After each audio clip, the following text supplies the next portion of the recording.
Ladies and gentlemen, welcome to the SBS 110 discussion stream and the Oda Q&A. Even on the weeks where we don't have new One Piece chapters, we still get new One Piece information. So we are going to talk about this today because there's quite a few important things that Oda told us. So we're going to go through every single question that he gave in the Q&A, and then we'll go to the SBS after the Q&A, because I think a lot of you probably heard about the SBS by now, but the Q&A is kind of like a really random thing. I guess technically, the SBS is a Q&A, but he has one of those for every volume. Obviously, this one was kind of like a random fan thing or whatever. So we're gonna talk about this. But first off, how y'all doing? It's been a little bit since we haven't had a chapter, but I'm gonna leave the poll up for a little longer. But I asked what the best kind of pizza was, and currently New York style is running away with it at 62%. I'm sad to see my favorite deep dish down at 5%. I was actually at Costco today, and they had a free sample of Motor City Pizza Co. I think that's what they're called. And I've always seen it and heard good things, but I never got to try it. But they had samples, so I tried it, and it was phenomenal. And so I actually went and bought the actual pizza. The free sample strategy worked. And so it is sitting in my freezer, and I'm probably going to make that after the stream. So I like the deep dish. But hope you're all doing all right. I know, we're another week away till a chapter, but this will hopefully hold us over. I said we got Birch in the chat, Tiante, Beam, Dagita. I saw you said I hope Dak reads my post today. Well, today will probably be the day, because this will likely be a little bit of a smaller stream, not necessarily in length, but just in the sheer amount of people, because it's hard to top the ones where we have new chapters to talk about. But regardless, yeah, today's probably the day. I mean, I just read that one, so there you go. Always Sunny in Andy's Lobby. Appreciate you. Yes, guys, please like D-Stream if you wouldn't mind. That would go a long way in the old YouTube algorithm, the ever-changing YouTube algorithm. I see Eden's Blue here, a.k.a. Mr. Blue. Eden's, I was just in New York. I don't know if I told you that. I can't remember, but I was just back in New York on Monday. I went to the Knicks and Cavs game at Madison Square Garden. And I got to say, Madison Square Garden's pretty dope. I had a good time there. And yeah, I mean, the Cavs winning is definitely a big part of that. I may have had a little bit of a worse time if the Cavs lost, but regardless, yeah, no, I love New York. I'm used to using the subways now. It's like I live there. I took it multiple times on my own with nobody assisting, and I was very proud of myself. And I kind of like it. I wish we had subways where I live, but we don't. Brother Ship, you said never had deep dish. Well, man, you got to try. I really like Chicago deep dish in particular. Eden's, yeah, you do need to catch a game there sometime for sure. Madison Square Garden's crazy, dude. Like, the Cavs announcer, I got to say, is still the best. I've been to a few stadiums now, or a few arenas, and the Cavs announcer is still goated. Forget his name, but he's been there for a long time. He's goated. No announcer has topped him, but the ambiance of MSG is probably a little better than Rocket Mortgage Fieldhouse, if I'm going to be honest about it. I like the layout of the seating too. But the Cavs are going crazy, Birch. 5-0. Y'all got to respect the Cavs. I've been talking. But all right. Well, we can get into random stuff here towards the end. I do want to get into the Q&A because I have quite a few things to talk about, and I want to get your guys' thoughts on a lot of this. So like I said, we're going to go question by question here. I have them up on the screen. You should be able to read them. Shout out to Willa Marco, Inu, Mauro, Pew Peace. I can't read the names. IYQ1M. I don't know. Whoever translated this, major shout out to you guys. This was over on the Reddit, so hopefully nobody cares I'm using it. But so like I said, this Q&A is kind of random. Oda doesn't usually do Q&As like this. This is, to my knowledge, a new thing. I mean, I'm sure he's done something like this. Like I said, SBS is kind of Q&A, but this seems to be a new thing. And this was the question that they kind of hyped up the whole thing with. They told us this before the Q&A even happened, that this was going to be one of the questions. And I was really hyped for it, and I got to be honest, a little disappointed with the answer here. So somebody asked, when Luffy's using Gear 5, he pulls out things like goggles and a baseball helmet from what looks like a Hagoromo, a feathered raiment, which is like what we call the God ribbon or whatever, right? Please tell us how it works. And so I was really ready for Oda to say something like, oh, it's steam, right? Just like with Gear 2nd, how he emits steam, and in Gear 5th, we heard the steam sound in whatever episode 1071, or 1070, whatever. Whenever he first went into Gear 5th, we heard that sound. So I was like, oh, this is where he's going to tell us that it's steam, and that can lead into a lot of different theories. But we got kind of a nothing burger answer, which is that it's the entrance to Nika's fantasy, which to me it's almost like a non-answer. I'm gonna be honest. You know, it's basically like saying Luffy's just using his imagination or whatever. You know, like he didn't even answer what the scarf was. So this one was a little disappointing. I'm gonna be honest. Also, I see you guys talking about tavern style. I'm not sure what tavern style is. Yeah, I'm not sure what tavern... whenever I hear tavern style, not that I know, but I would think New York style, but I could be wrong. Just like a regular... Not say that New York style is necessarily regular, because New York pizza is amazing, but it's kind of regular, where it's just like a floppy, normal slice. I don't know. I do like New York, though. I just had some New York pizza the other night, literally. But then the second question... it said, Sabo inherited the Marimara no Mi, the flame fruit. He's demonstrating its power to the fullest. He did do some training to properly... Did he do some training to properly use it? Which, you know, he obviously got the fruit in Dressrosa, which was like 2 months ago at this point, or a month and a half ago, or something like that, so he hasn't had that long. And Oda says he's training every day. I think that Sabo, who regained his memory, remembered a lot of things.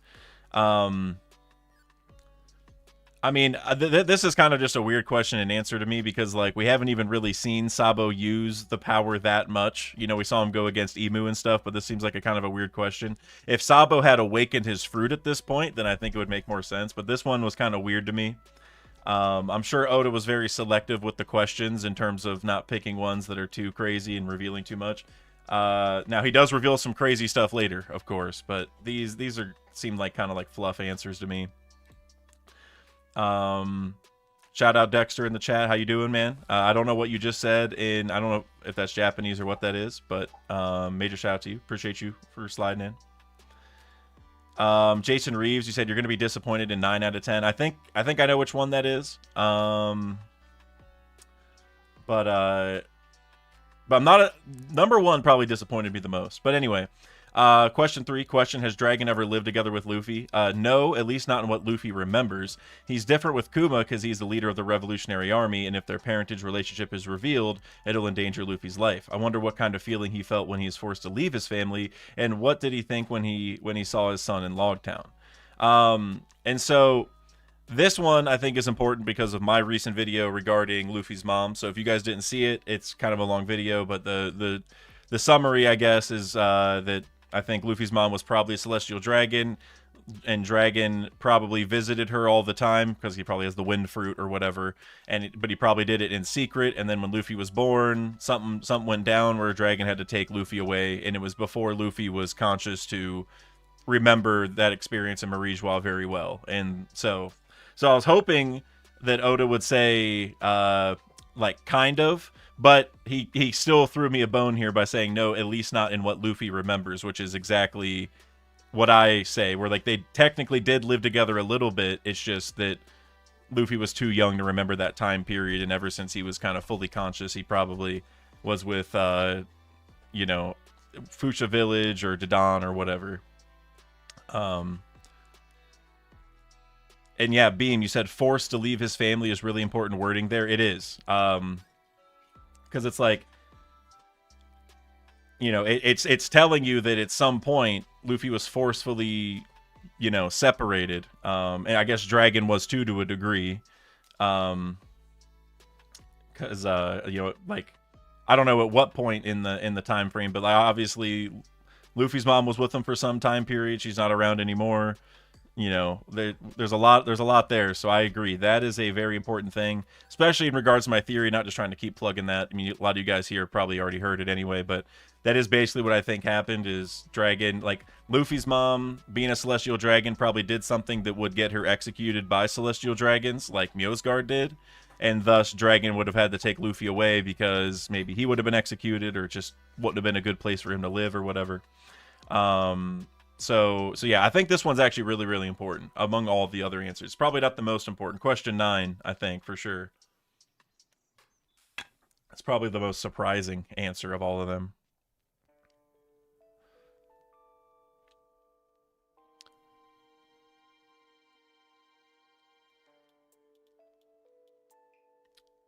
Doron, you said all these answers are pretty vague. I don't think there's anything to get upset about. The vagueness is what there is to get upset about, because if there's a Q&A like this answer, this is an actual answer that is a full answer, but also doesn't necessarily spoil anything.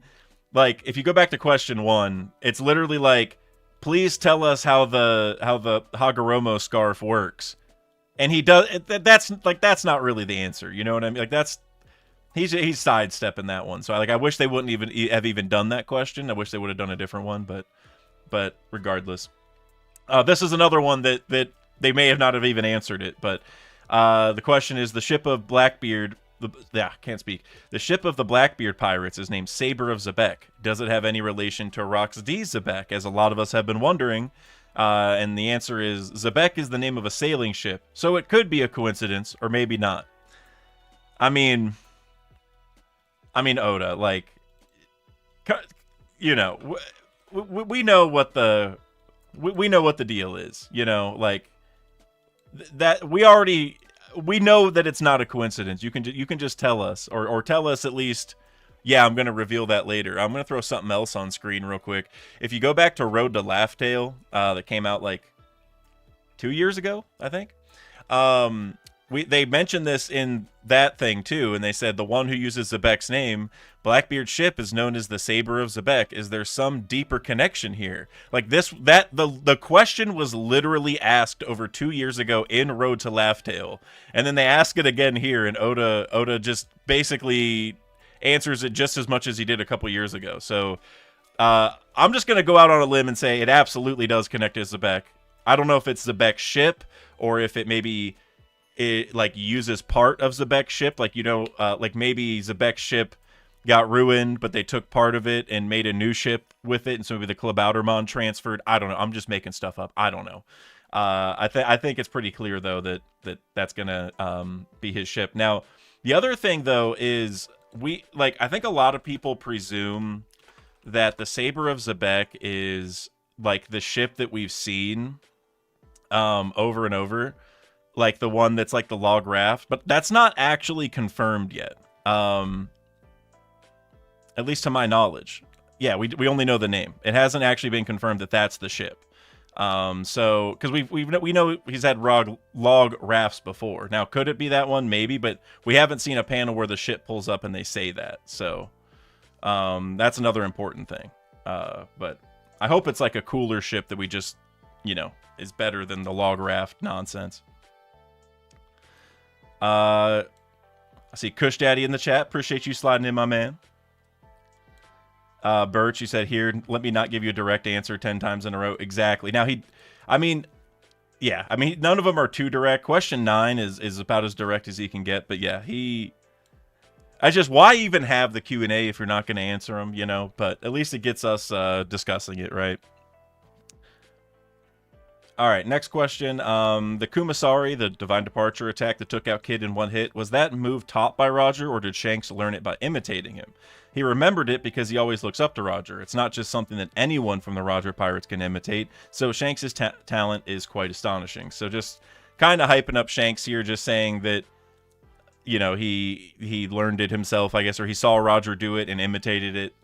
So it's, you know, I think a lot of us could have probably presumed that. I mean, I guess Shanks could have learned it from someone, but like Shanks was obviously super young when Roger died, so Roger couldn't have probably taught it to him other than like the early basics. So I think we could have probably presumed this, but still cool nonetheless. Yeah, it is an answer, Birch. This one is an answer. All right, question 6. Please tell us how the bounty system of Cross Guild works. So this is something we kind of knew already. So he breaks it down in more detail here, but we already knew like the crowns were equal to 1 billion and whatever, right? They talked about that during the Hachinosu raid, but regardless. So Fleet Admiral is 5 crowns, meaning that Akainu has a 5 crown bounty. Admiral is 3 crowns. Now, it's important to mention that Garp also has 3 crowns, even though he's a Vice Admiral. Obviously, he's like Admiral tier. He just always, you know, turned it down. Vice Admiral are worth 5 stars. Rear Admiral 3 stars. Captain and Commodore 1 star. Field officers, 1,000,000 berries. Company officers and below, 100,000 berries. 1 crown equals 10 stars, and 1 star equals 100 million berries.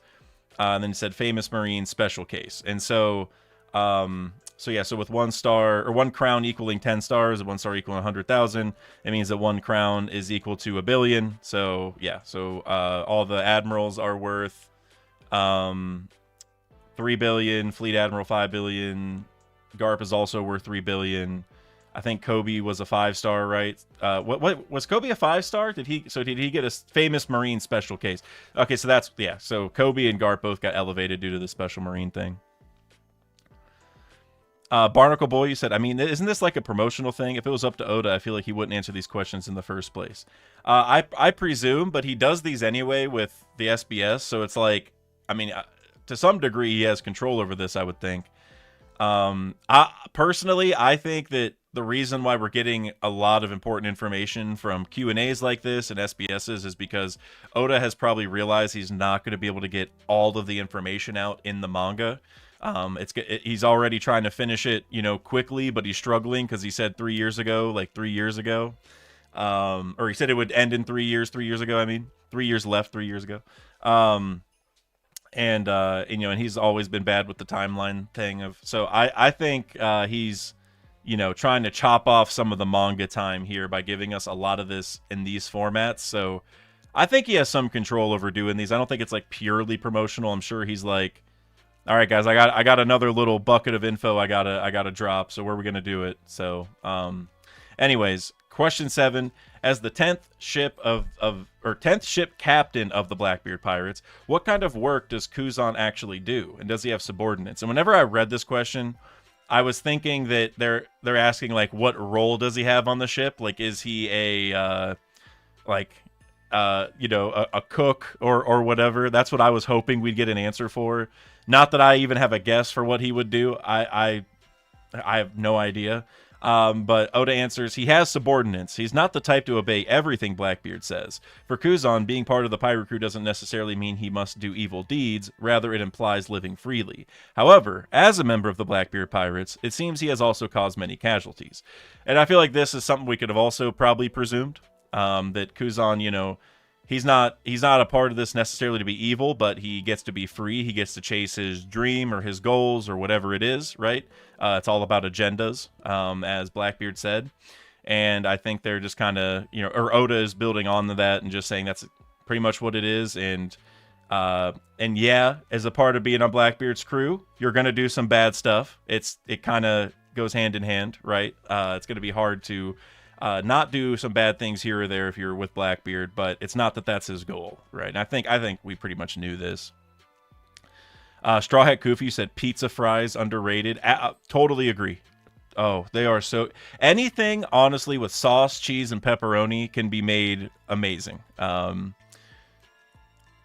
mean, fries, that's like one of my favorite. I even do... I mean, like, chicken parmesan is pretty close to that, too. Doron, you said, this is still confusing to me as to why he's there. Yeah, I mean... because the most confusing part, right, is that he definitely is a good guy at heart. It's just now he's working with the bad guys, and I think it's entirely that he knows that if he follows Blackbeard, he's going to be able to get the goal that he has for the world, right? He might think that it could be that he might believe Blackbeard is absolutely going to end up winning this whole thing. And so if he's going to side with anyone, it should be him so he can try making the world a little bit better in the way that Blackbeard does it. Or maybe Blackbeard told him about his vision for the world and Kuzan was like, okay, that's not that much worse than the one we have. And if I'm able to do the things I want to do to make the world better as a part of that, then that's a better state than we're at now. Like, I would rather have Teach at the top than the government. Because you got to remember, Kuzan's already worked for the government and done really bad things, right? Like, the whole Ohara thing, which, yes, he didn't end up killing Saul and he ended up saving Robin. So we know from that he's a decent guy, but he was still, a part of that, still trying to take out a whole island of innocent people that are just researching. So he's done this before, right? He's not immune to doing bad stuff at the price of doing good stuff in conjunction with it. So I don't know. I'm excited to see what Kuzan does. I don't think he's going to end up flipping. I think he's definitely a firm member of the Blackbeard crew, but he obviously does have goals that, probably aren't completely in line with Blackbeard. So Brandy King said my favorite fries are the Cajun fries from Five Guys. Oh man, I get those every time, and I love how they put like $1 million in the bag. Also, I see John Sherrod in the chat. JJ, appreciate you sliding in. JJ and I just became best friends on Pokemon Go. Major shout out to JJ. Took us like 4 months, which isn't bad. So major shout out JJ. All right, question 8. This, to me, was probably my favorite question and answer of the whole thing, so we're going to spend a little bit of time on this one. So, what kind of system is the World Military Draft that added Fujitora and Ryokugyu to the Marines forces? And the answer is that countries affiliated with the world government have their own soldiers for protection. Through the World Military Draft, the Marines strengthen their military by drafting the most capable soldiers from these ranks. This draft also becomes a trigger for the... this draft also became a trigger for the recent 8-Nation Revolution, as the weakening of national defense forces may have contributed to the revolution's success. So this, to me, is immensely important. I think this is honestly kind of gone under the radar in a lot of the discussion I've seen. I mean, I know it came out today, so maybe things will change, but whenever I was like on Reddit and whatever, and I was reading people's opinions, I didn't see a lot of people talking about this, and that shocked me because I think this is one of the most important things. So the actual drafting of everyone, I'll get into that second. First, I want to talk about the 8-Nation Revolution. So we got to remember that revolution that was, started by the Revolutionary Army, that's a really, really big deal, right? That's kind of the Revolutionary Army's goal, is to get these countries to no longer give that celestial tribute because it ruins the whole supply chain and supply network of the world government, and that weakens them kind of from within. And we've kind of seen that a little bit sort of recently, where now they're even trying to go and get food from everywhere, and they're destroying the stuff, which that's like a little bit different from the 8-Nation Revolution, but they're just stopping the supply chains, is my point. That's the Revolutionary Army's whole thing, is ruining supply chains. Get these nations to stop giving them money, go destroy the food, stop the supply chain from giving them food. Like, they're trying to just cripple them, systemically in that way, I suppose. And so the 8-Nation Revolution's a really big deal, and now to find out that the draft that the government has been doing to strengthen themselves actually weakened these countries' resolve or weaken their defenses, so the Revolutionary Army could convince them to join their cause. That's very interesting, right? Because the government is kind of, they're bringing upon their own demise by weakening all these countries that were supposed to be supporting them. There's probably a lot of real life, socioeconomic, political stuff you could probably read into that as well. But I just think that's really interesting, the way it all ties together. And you even think about Lulusia, who was one of the 8 nations, right? They got lasered by Lulusia or whatever, or by the Lulusia laser, whatever that ends up being, right? Whatever the ancient weapon, whatever is. And it's just crazy. Like, the government was presumably, from what we're hearing, taking some of the people from Lulusia, or all these different countries at some point, and now because the countries rebelled after having their defenses weakened, they're just like, okay, we're just going to smite you. And it's just kind of shows how bad they are, But then about the World Military Draft, so shout out, I can't remember everybody, but Always Sunny in Annie's Lobby and Mr. Bushido and whoever else was in the Discord that I was talking to about this. Sorry if I forgot who you were, because there's so many at this point. But somebody brought up the idea of Kaido. I think it was Always Sunny, but whatever. But because Kaido, remember with Vodka Kingdom, he was given up to the Marines, and if you go back and read the chapter, they literally bring up how he's gonna be given up to enlist in the Navy. And so Vodka Kingdom, we don't know if it was for the World Military Draft per se, but we do know that they were giving up Kaido so Kaido could join the Marines, and he was one of their best defenses in Vodka Kingdom and whatever. And now that also gave them a spot at the Reverie, but it's just the whole point is like, we kind of know they've been doing this, right? And also we know Vodka Kingdom was giving the Celestial tribute before that, so we know that they were affiliated, so that just builds on it even further. It's kind of like whenever the government sees some prodigies in these other countries, the government immediately tries picking them up. It's almost like whenever colleges go and give scholarships to like kids in 7th grade or whatever, like, oh yeah, like we're plucking you, before anyone else gets to you, so you join us and help us out. And you also think about Big Mom with Mother Carmel. because Mother Carmel was going to give up Big Mom to the government. Mother Carmel even said that Big Mom was fleet admiral level or had fleet admiral potential. So Mother Carmel was doing the same thing. Now, that wasn't a country, it wasn't an affiliated country, but it was still someone who was, you know, affiliated with the government themselves, like the orphanage or Mother Carmel was in general. And so this just kind of supply chain for strong people to join the Marines, I wonder how deep it goes. Like, how many people that are in the Marines right now were plucked from their countries as youngins because they had so much potential and became a Marine before they even really understood what the world was like. Mr. Bushido brought up a really good idea in the Discord that, think about Garp. What if I think Garp joined the Marines when he was like 22 or 21 or something. It's like, was Garp a prodigy in Goa Kingdom and the government noticed it and made him become a Marine, or the country gave him up to become a Marine? Like, there's so many people that could fall under this and we just don't know yet. Now, the World Military Draft specifically seems to be more of a, you know, like they have a empty spot for Admiral and they need to fill it, or there's like an important position that needs filled. But but even aside from that, it seems like they're drafting or recruiting new people all the time in a very similar fashion to this. So I don't know. This might be worthy of me making a video on this whole idea, honestly. Yeah, Barnacle Boy, like you said, that's what a draft is, not with kids, though, I guess. That's kind of exactly it. It's like, has that... I don't know. Are they taking young prodigies that are like 10 years old like Kaido was and using the draft as like a excuse to take them? You know, I don't know. This, like I said, this was probably my favorite thing of the entire Q&A. I thought this was... This had a lot of... power behind it.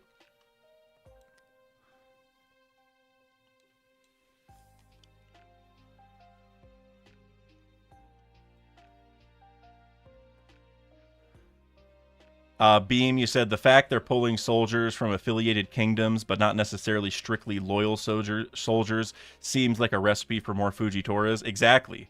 And Brandon King, you're bringing up, you know, Garp's kind of freedom-loving attitude like Luffy has, where he doesn't like listening to celestial dragons and stuff. It's like Garp is kind of that way too. It's like, you know, when you start bringing in these really strong people that aren't really bought into your cause, but you're forcing them to do it, right? You're drafting them. It's like, how loyal are they? And, you know, honestly, the thing about the World Military Draft, like, I'm sure you guys all know this, but, like, you know, many times throughout history, countries have done a military draft where, like, if you're an 18-plus-year-old male, you have to join the army or whatever, right, and fight in the war. And so, like, this is a, you know, Oda is clearly building this off of a real thing, a thing that many people view very negatively because, like, getting drafted, you know, nobody wants to all of a sudden go to war and everything, right? And I think whenever you do have a draft in the real world, or when we've had it, or when countries have had it throughout history, that's part of the issue, is like these people aren't necessarily bought in. And a lot of times, like, the people also aren't in shape. And I know that's what boot camp is for or whatever, but they're not like ready to go to war. And same thing with their loyalty. Even if they are physically, they probably don't want to, right? There's a reason why you had to force them to be drafted instead of them joining to begin with. And so I totally agree that this situation is only going to bring more and more Fujitora-like people. Tiante, you said Kong might have recruited Garp. I love that idea. Because, I mean, we got to figure out more about Kong, but I think somebody could have, you know, witnessed Garp's strength or, you know, his potential and been like, oh, we got to give him the scholarship. You know what I mean? And I feel like Kong could make a lot of sense just because Kong would have been old enough, and he's like a Marine that hasn't had his story explained whatsoever yet, but he obviously was a very, very important Marine, right? Very powerful and respected. So I think if there was one that would fit the bill, he probably would make the most sense. So I like that. I like that a lot, Tiante.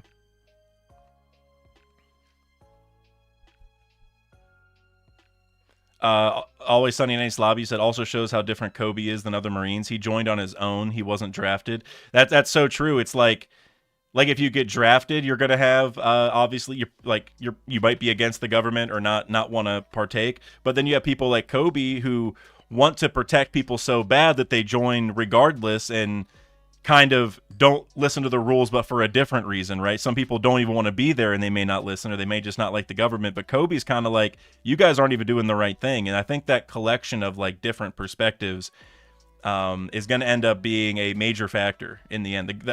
In my opinion, the Marines are already struggling. They're struggling hard, especially with the Kizaru news, which we'll get to here very shortly.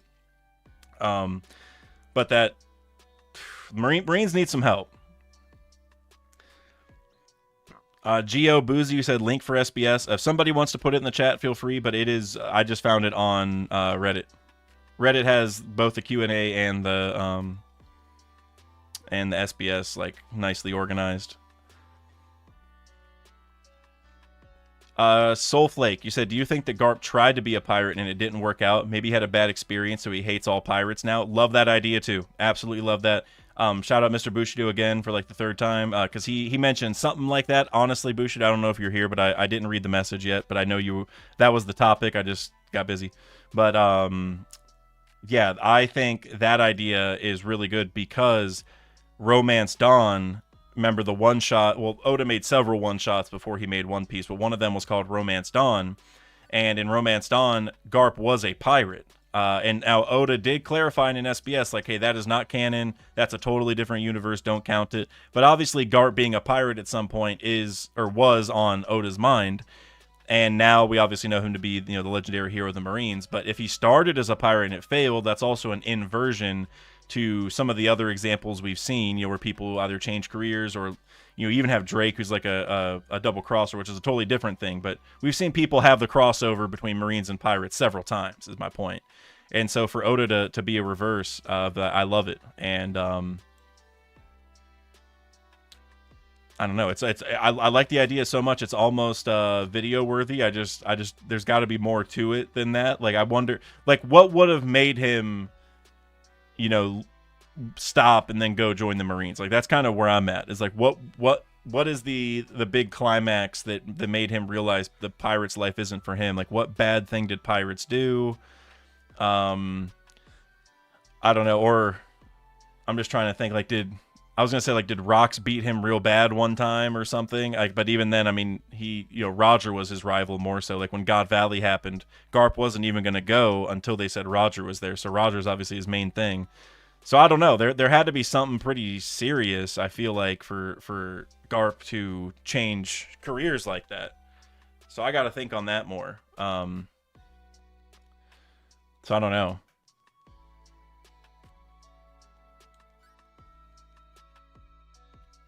Beam, you said, has Garp ever met Brook? Because that'd be hilarious if Brook's crew were the ones he had a bad run-in with. That would be hilarious.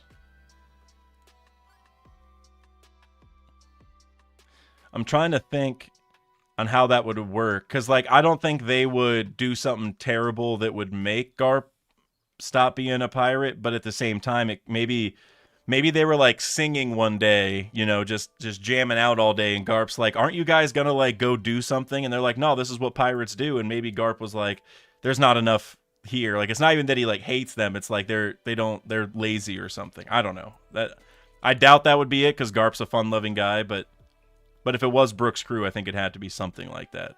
I don't know. I'm gonna think on that more. I think I don't know.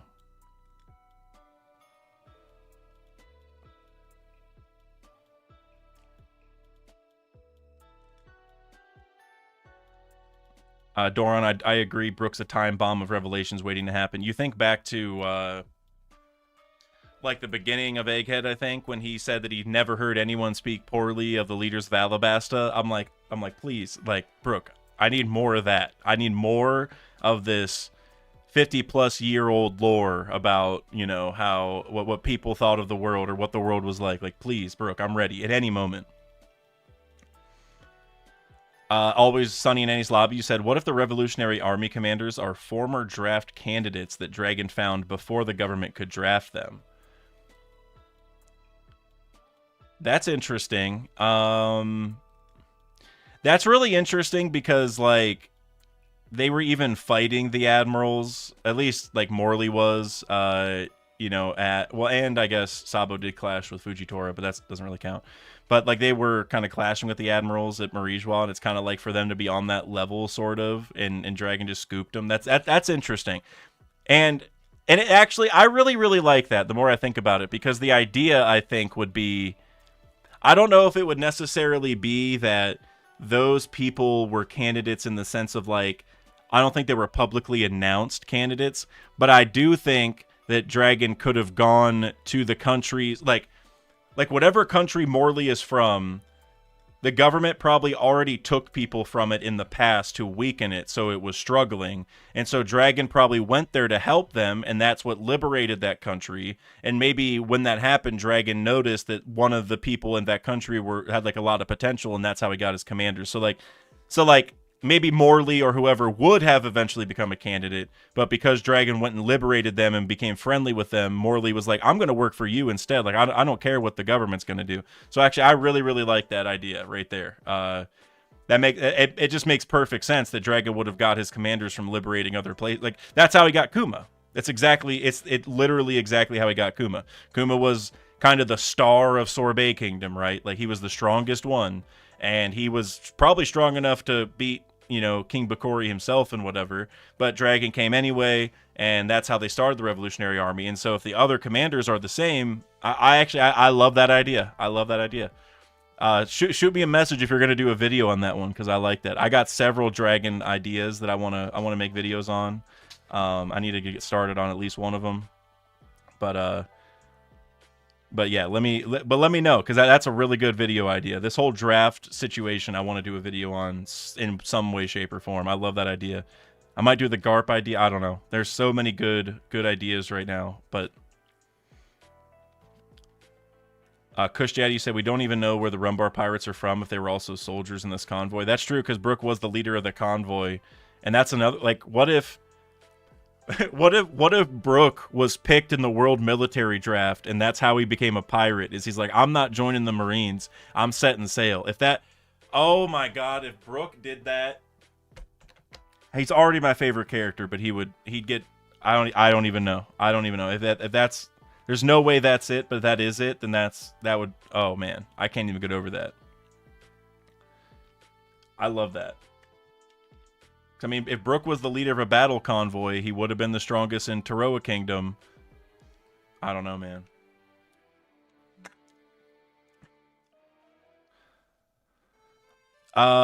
Juvial Grace, you said, what are your thoughts on Brandon's theory? I would like to hear it. Well, let me go up and read it. Brandon's usually cooking. I assume you're talking about the most recent message he sent. Let's see. Thoughts on Garp being parentless like Luffy before Kong took him in? He adopted the monkey name in justice from Monkey D. Kong. He then strayed from it based on his sense of morality. I like the idea that Kong took Garp in. My only like slight issue with it is I'm really getting tired of Oda having every strong person be an orphan. Like, I'm serious. It's like 90% of the people are orphan that are like strong combatants that matter in the future. Like literally 90-something%. But at the same time, by virtue of 90% of them doing it, then Oda's probably going to do it again. So I like it for that reason. Now, I guess the thing is, I don't know if I would want Kong to have the name Monkey D. Kong. That's another thing. Like, it's just a lot of... Like, I kind of hope it's, like, King D. Kong. But regardless, I think it makes sense because it's Kong taking care of a child with monkey in his name, and it's just sort of like a tie-in there just for that reason. So yeah, so honestly, I like that, Brandon King. I think that makes a lot of sense. I'm ready for all the Kong hype. That Kong he's disappointing in the sense of like, well, we haven't gotten anything, but he also holds the most potential. Maybe not the most, but one of the highest amounts of potential in terms of a Marine coming out of nowhere and mattering or having an important past or whatever. Or, I mean, a lot of them could have past, but I just mean like we don't know anything about Kong. He could do anything. Literally, like he's so old. Who knows what he was doing even before the Rocks era? You know. So Diddy D Kong. Oda can't do that to Kong, man. No, Oda can't do that to Kong. No. Donkey D Kong. I'll take Donkey D Kong. I'll take that too. Barnacle Boy said, "I don't want any more D's. I'm not gonna lie. It makes the world feel way more small." Yeah, I get that. It's tough. I agree with you in the sense of I think there's going to be other D's revealed soon, and so I don't want a bunch more because then as we have the other reveals, they're going to feel a little emptier. Like for example, I think Usopp is definitely a D. I think he's Mont Blanc D Usopp, and I'm totally cool with that. But then if we have Kong as a D and who knows how many other people are secretly D's, and then we get the Usopp one, then it's like, well, who even cares now? You know, of course he is. Everyone is. So I'm kind of with you there. Emu secretly bows down to Kong. That's a take. Wouldn't that be something? What if Kong is Emu? Have we considered that? Oh God, Brandon King, Don Quixote, Donkey Kong. That's I would love it, but no chance. But that is hilarious. I mean, if it's Don Quixote Kong, that could be the idea. It could just be Don Quixote Kong. Because it's Donkey Kong. All right, I'm gonna get to the next question just so we keep moving. But we can come back to this topic later if you guys want. Because we're gonna talk about the admirals in general later. Because Fujitora and Greenbull come back up. So, all right, this one's also a very very big SBS or Q&A moment. Probably the biggest one I've heard people talk about. It's gonna take me a second to read it, but. So somebody asked about the Rocky Port incident that helped Kobe become hailed as a hero. And now this is something that we have known a little bit about. We know that this is how Blackbeard became the leader of Hachinosu. We know that this is what let him take it from Ochoku, a.k.a. Wang Ji, a.k.a. Wang Zhe. That's like the correct pronunciation, but everyone says Wang Ji because of Tekking, so shout out Tekking. So this is a really big moment. Also, this is how Law became a warlord, and so we don't know a lot about this other than it happened at Pirate Island. So basically Oda's answer is, since explaining it would take too long, and I don't think this will be depicted in the main story, but here's a summary of the Rocky Port incident. Hearing that the pirate island holds an important poneglyph, which we will get back to in a second, Law hijacked a massive passenger ship called the Rocky Port and infiltrated the island. This ship happened to be carrying the king and important noblemen of a certain country. If you guys have any theories on what country that was, let me know in the chat, please, because I haven't even really thought of that yet. However, the ship Law wanted to board was actually a smuggling vessel, flying the same nation's flag and involved in dealings with Pirate Island, which led to major trouble. Law clashed with the pirates, and soon after, Kobe and Blackbeard separately arrived on the island for their own reasons, leading the three to join forces. As a result of this incident, Blackbeard became the king of Pirate Island, Law was recognized as one of the 7 warlords of the sea, and Kobe was hailed a hero. So, I'm a little sad that we got this in this Q&A in such a short form answer that still left a lot of vague parts, because he said he's not going to probably cover this in the main story, and that's sad, because I know Randy Troy's got to be sad about this. My guy Randy has been one of the Rocky Port evangelists ever since we heard about it, and you know, I think this is interesting because we do get more context, but like I said, like, we don't know what certain country it was. They talk about an important poneglyph, but don't really go into detail. So it's like, were you talking about a road poneglyph, Oda? Are you talking about one of the Rio poneglyphs? Like, what do you know? Or, well, one of them that make up the Rio poneglyph, I should say, because 9 of them make up the Rio poneglyph.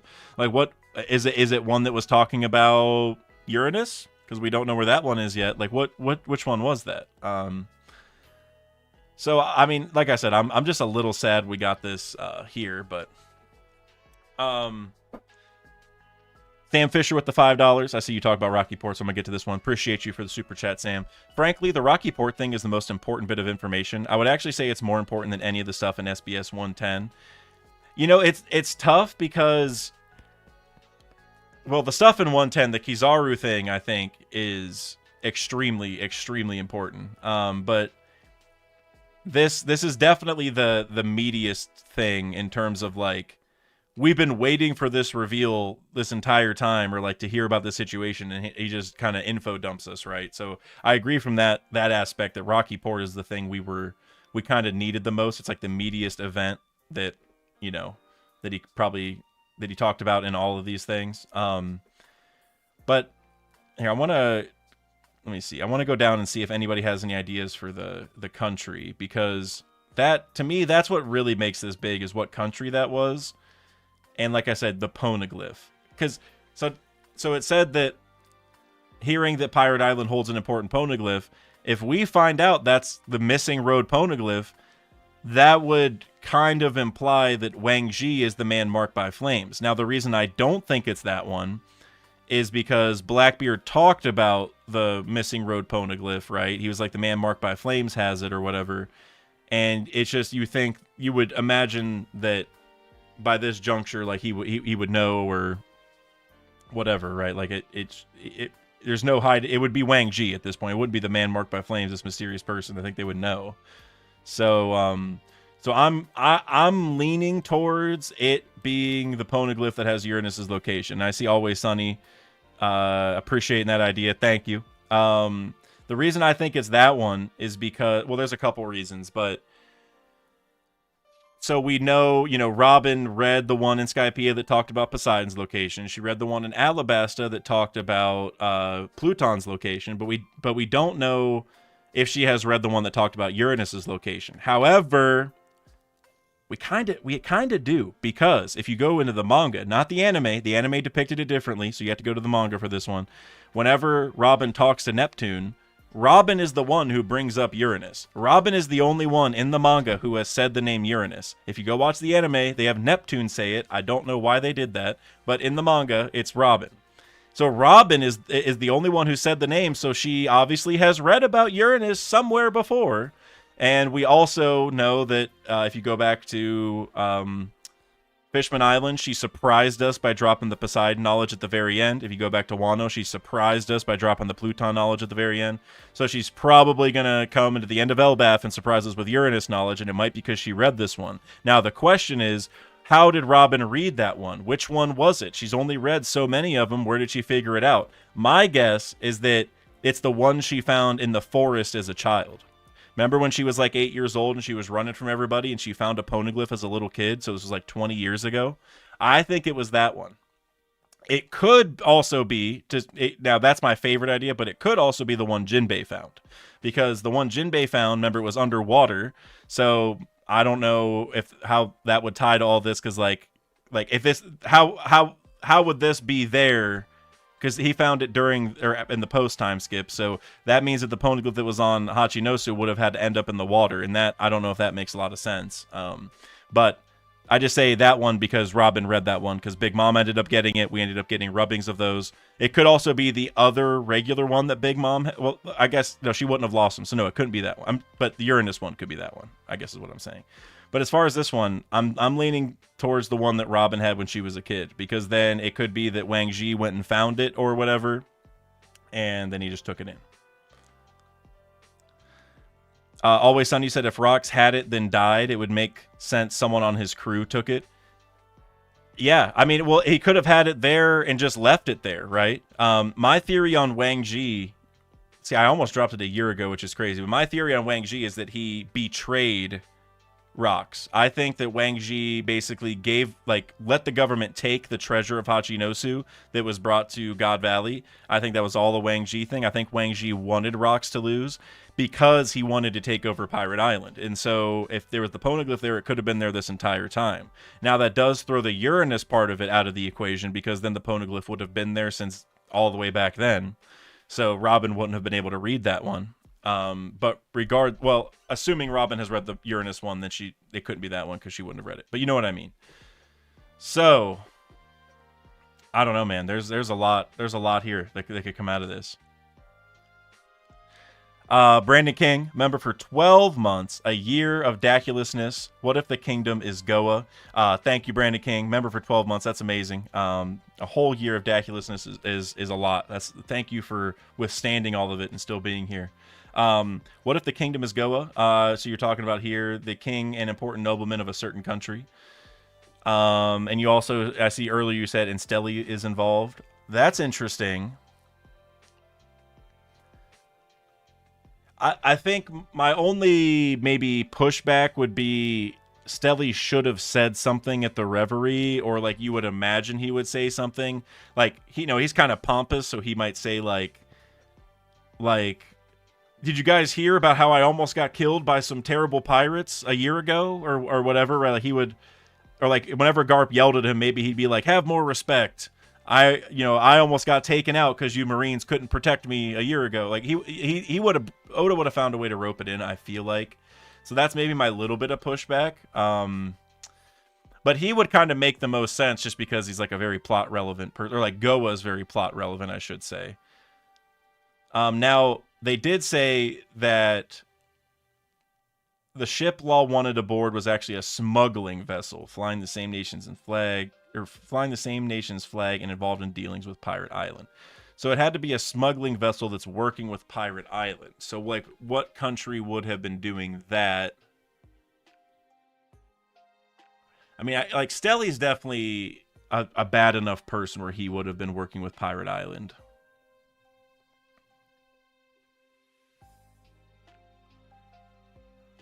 I don't know, that's a tough one. That's a tough one. Always Sunny, you said earlier, maybe it's the Rosetta Stone poneglyph you theorize is on Lodestar. That's also a really good idea. Now I will say, at least if my theory from that video was completely accurate, then it wouldn't work because I was saying that it was on Ohara and stuff. Which I guess, now that once Ohara fell, I suppose then they could have retrieved it and taken it back to Pirate Island. So actually, it does fit in. For those who don't know, I basically theorized that Lodestar has a Rosetta Stone poneglyph, because if Lodestar is going to talk about, you know, how the road poneglyphs work and the existence of the poneglyphs or whatever, and tell you there's another leg to the journey, they can't tell you that on a poneglyph, because then you're not going to be able to read it, right? You don't even know those things exist till you get there. It has to be in the vernacular. But at the same time, if you're going to leave behind that message and say there's these stones with a special message, you probably need to leave behind a way to read the message. And so that's why I think there's a Rosetta Stone out there. So actually, I like that. Because like Oda also says an important poneglyph. And so when we hear Oda emphasize, you know, that it's an important one, I think road poneglyph is our first thought, but I think we can kind of rule that out. So then ancient weapon revealing poneglyph might be the next thought. And I wouldn't, you know, that's the first one I brought up, so I don't think we can rule it out, but who knows? But then this Rosetta Stone one, that would also fit in for important poneglyph. One other thing that maybe builds the Uranus idea a little more is if you go back to Chapter 0 with Shiki and Roger, Shiki tells Roger that, I know you know the location of an ancient weapon. And that usually implies that someone read a poneglyph that talks about the location of an ancient weapon, like the one in Skypiea that talks about Poseidon, the one in Alabasta that talks about Pluton. So there's probably one that talks about Uranus, which is what we're discussing. And so if you think about that comment from Shiki in context of when he said it, he almost has to mean Uranus, because Roger did not know about Poseidon yet. He learned about that with Odin, which was after this. And then in order to know that Pluton was under Wano, he would have had to read the Alabasta poneglyph, which, again, he couldn't read them. Yes, he had the voice of all things, but even as we saw with the Poseidon poneglyph, he can't get those details out of it. He just knows generally what it's saying. So the only one that makes sense is the Uranus one. And so that means that Roger somehow would have gotten that information, so that poneglyph about Uranus was out there somewhere back then. And, you know, if Shiki said that he knew that Roger knew it, maybe the story is like Shiki and the crew had that poneglyph on Pirate Island the entire time. And maybe Shiki even knew that the poneglyph talked about Uranus's location. They just didn't know what location it was. And so maybe that's why they're bringing it up, and why Shiki's like, hey, I know you know it. Like, you figured it out somehow. You need to tell me. And maybe that poneglyph is still there, and that's the whole story, is Shiki, somehow Roger got to read it or something. Or someone told him the answer. I don't know. I see Kuya Pixels in the chat. How you doing, Kuya? Appreciate you for sliding in. Oh, the Kano Kingdom. I like that idea. Doron and Brandon King. I like that. The Kano Kingdom with Don Chinjiao. That one's cool.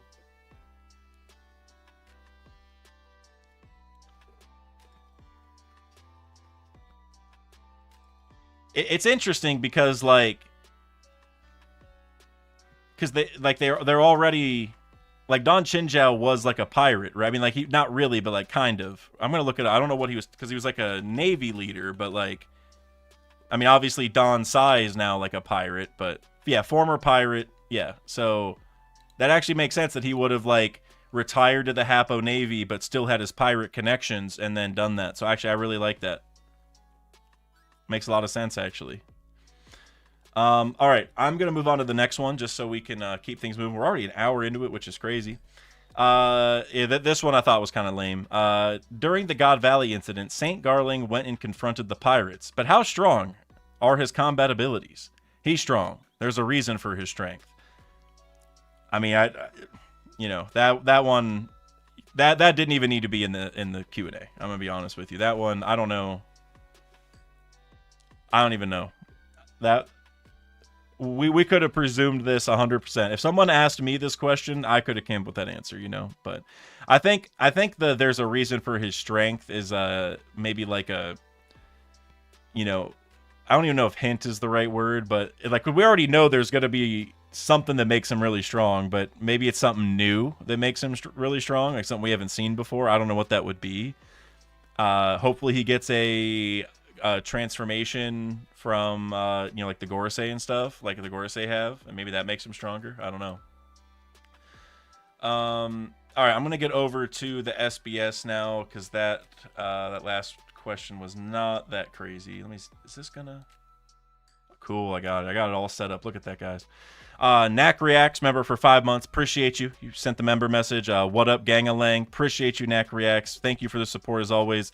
Y'all, Knack Reacts is creeping ever closer to 1K subscribers, so make sure you go check him out for sure. I was checking on your channel today. I think you were past 750 last I looked, Knack, which is that's something to be proud about, my man.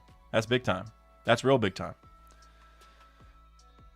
Tiante, Oda, he's strong. That's literally, it's like, hey, how strong is Garling? He was at God Valley. How strong must he be? And Oda's like, oh, he's strong.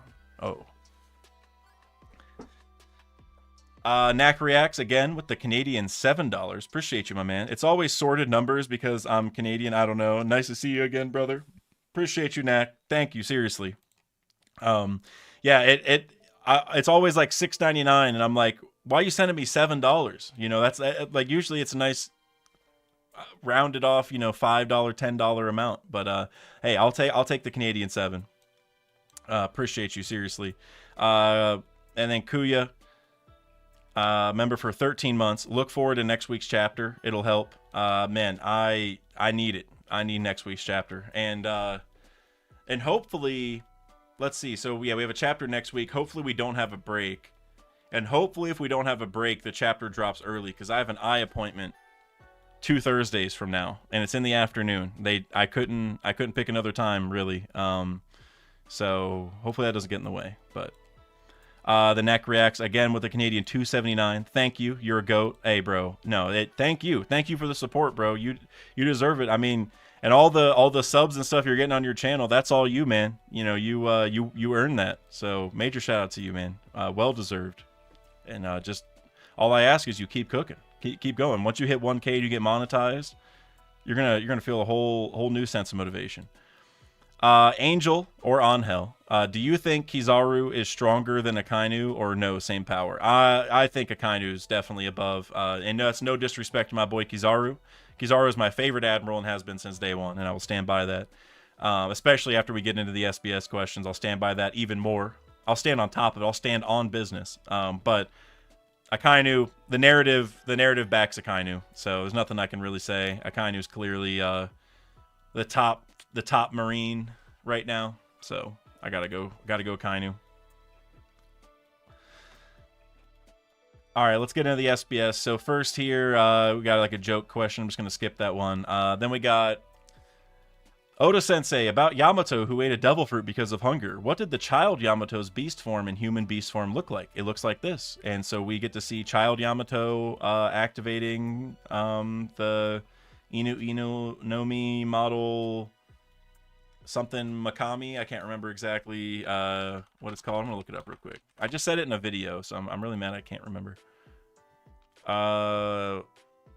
Okuchi no Makami, that's it. Inu no Mi model Okuchi no Makami. So something that is low-key important about this reveal that I have not seen people talk about. And I guess it's not like 100% confirmation, but I feel like it's a 99% confirmation that the form we saw Yamato take against Kaido was not Awakening. Even though Yamato had the little scarf thing, it's not Awakening. And now, again, I guess it's not 100%, but I feel like it's like pretty much 100, because right here they're asking for the beast form and the human beast form. That would be the beast form and the hybrid form, meaning that these two forms that have the little scarf, like the non-awakening versions come with the scarf, which then tells us that some people do get the scarf just because. So yeah, I thought that, because a lot of people have brought up that Yamato, like, being able to make ice or whatever is a sign of awakening, and I thought that's just pretty clearly, like, you know, Yamato's using the hybrid powers. We know that mythical zones come with weird extra powers and stuff, and I don't think the scarf is a symbol of awakening 1-to-1. I think the scarf, do awakened zones have the scarf thing? Yes. Does the scarf thing mean that they are an awakened zone? No. That's where I'm at. Yeah, Doran. Oda just likes the scarves. That's exactly what it is. Shirahoshi has one. Luffy had one in Gear 4, so... Beam Dak, clearly she awakened it as a child. Yeah, clearly. Isaac, I see you in the chat. How you doing, bro? I just got back from New York. I was there again. I went to the Knicks game. Sadly, I didn't see you. It was a very quick trip. I don't know if you were even free. But next Anime NYC, which I will be at, absolutely. We're gonna link up. Lee J Animation in the chat, my guy, bro. It's been a minute. You said it would have been nice to have a concrete way to tell. Yeah, I agree. It would have been nice. And I personally, I just feel kind of vindicated that it's clear that the scarves don't mean Zone Awakening. It, you know, it can be a hint towards it, but not 1-to-1. But now, like you're saying, it would be nice to get some kind of concrete way. For me, the most concrete way is that Oda just says it's an awakening, because he's done it every one. That's how everyone who has awakened a devil fruit so far, we know they've awakened it because they explicitly said, "Oh, that person's awakened," and then we know. And I think Oda's gonna keep doing that personally. Now maybe for like Logias, there'll be something more obvious. But for Paramecia, we know they affect their surroundings, so that's like a decent sign for it. But for zones, I mean, it's just a crapshoot at this point. Isaac, you said, for sure, my man. Hope you had a good time celebrating the victory.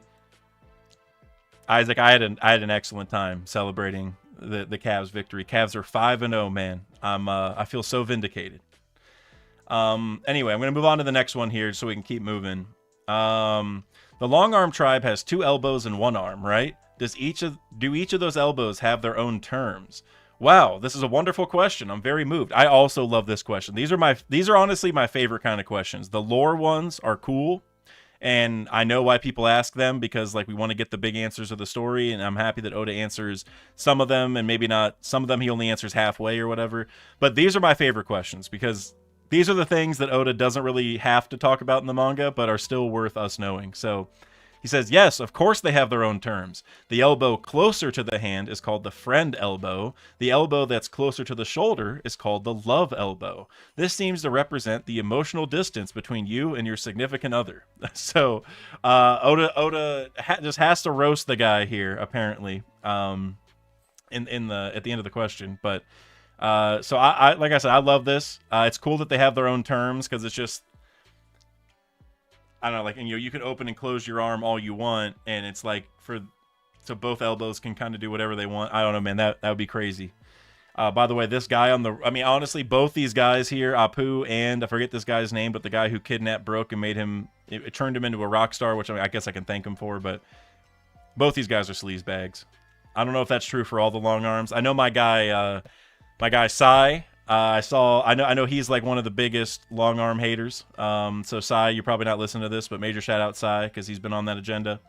The long arms, at least these two, we don't have to mess with them. We don't need these long arms.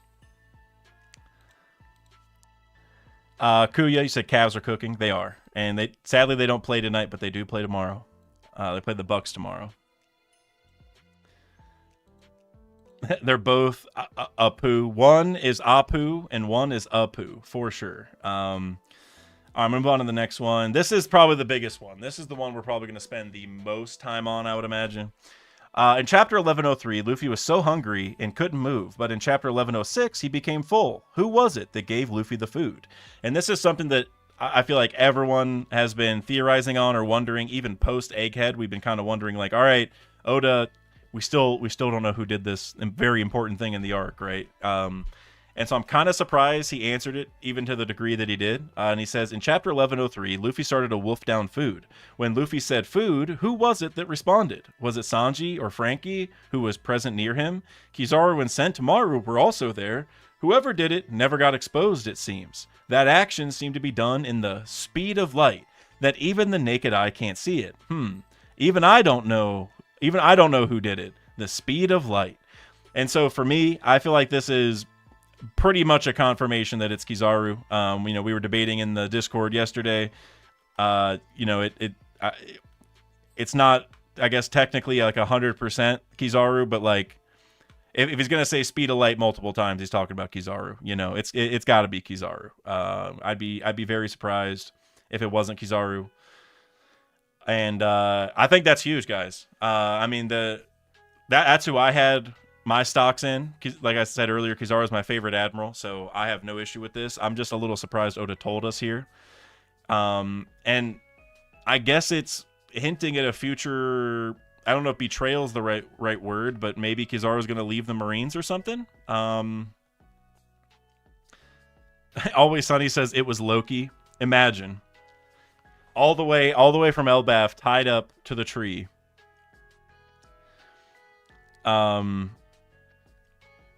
But yeah, I think this pretty much means it has to be Kizaru. I know Oda's mentioning Sanji, Frankie, and Sentomaru and whatever, but like realistically, if it's being compared to the speed of light and it's so fast that the naked eye can't see it, you're narrowing it down to two people, which are Kizaru and Sanji, but Sanji is not the speed of light. Okay, I know Sanji is super fast. He is fast enough that the naked eye can't see it, right? He appears invisible because he's so fast, but that is different than the speed of light. The speed of light is the speed limit of the universe, and yes, we're in anime world. Oda can change things if he wants to, but I think if Oda's going to say speed of light two separate times, he's talking about Kizaru for sure.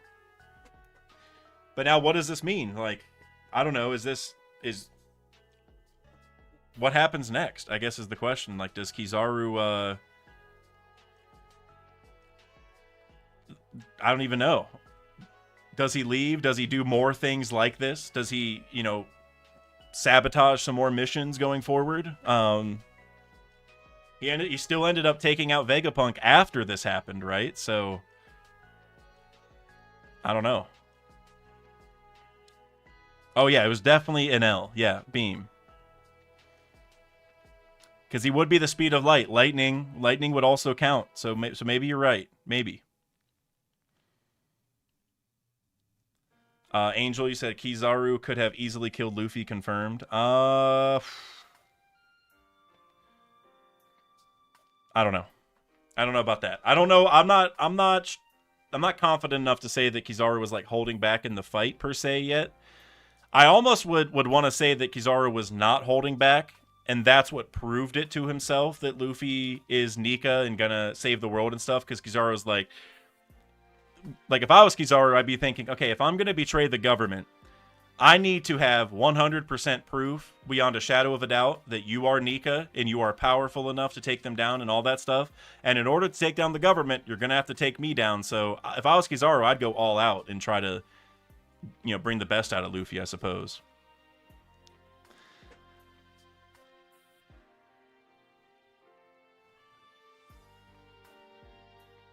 Gross Songs, you said Kizaru was mentally nerfed, but he didn't sandbag the fight. Yeah, I agree with that. Like, against Luffy, I don't know if he even had to be mentally nerfed as much, right? Like, because against Luffy's like a serious fighter. He doesn't have to, like, take it easy on him, I suppose. Maybe against Bonnie he does.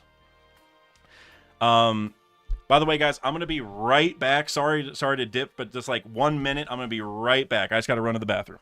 Sorry about that. Actually, hold on. I got something for you guys. Hold on. All right, look at that. All right, look at that. I'll be right back.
All right, we're back. Sorry about that, guys. Hope you guys had fun at the Halloween party there, very briefly.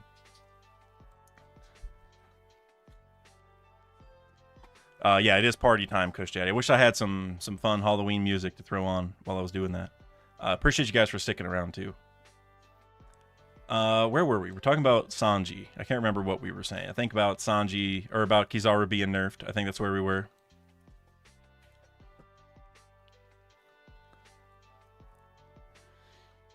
Oh, Doron, that's a good point. I wonder how admirals are disciplined. That's very interesting. I haven't ever thought about that, because, like, you would think that Kizaru's gotta have, well, I don't know if he's gonna have retribution or not. I mean, like, if they figured this out, he would. But I mean, like, he kind of failed the mission, but we saw with, like, Akainu, you know, he yelled back or whatever. So that's interesting. If they did find out that he did this, I wonder what they would do. Because Kizaru, I don't even know if we know much about, like, his upbringing, because it seems like since he was young, he was with Vegapunk, right? So I don't know. Yeah, Barnacle Boy, they just yell at Akainu. That seems to be the case. Angel, you said hopefully it's Shiki sitting down on the edge of Elbaf. I'm glad somebody brought that up, because, like, we saw that before we got to Elbaf, and then we got to Elbaf and nobody has shown their face, and we're kind of sitting here like, who the hell is that? I think Shiki makes a lot of sense for a lot of the reasons I said earlier, tying to Shiki and the Uranus stuff. I don't want to say all that stuff again, because I've said it in multiple videos, but I think Shiki coming to Elbaf in pursuit of Uranus, which he was in pursuit of back in the Ed War, I think it just lines up perfectly. So I think Shiki's 100% coming. And the guy that we really need to get talking about, everybody, and I mean, I've already done a video, and I don't know, I'm probably not going to do another one, but maybe I should, is Yarouge. We need the Mad Monk. Do you guys know what the Mad Monk's favorite hobby is? Does anybody know this? I mean, I know you guys can look it up, so somebody's probably looking it up at this point, but Yarouge's favorite hobby is having sex. All right? This guy's favorite hobby is making love. All right? You can't make a bigger Chad character than that. Also, isn't his favorite drink... Hold on, wait, hold on. Isn't it sake or something? Hold on, let me look it up. Hold on. Yeah, he likes alcohol, right? I think that's it. That's his favorite drink, pretty sure. I'm trying to pull up all of his biographical information. Yeah, he likes drinking and lovemaking. Like, probably the things that priests should not be doing, you know. So that's why he's a Chad.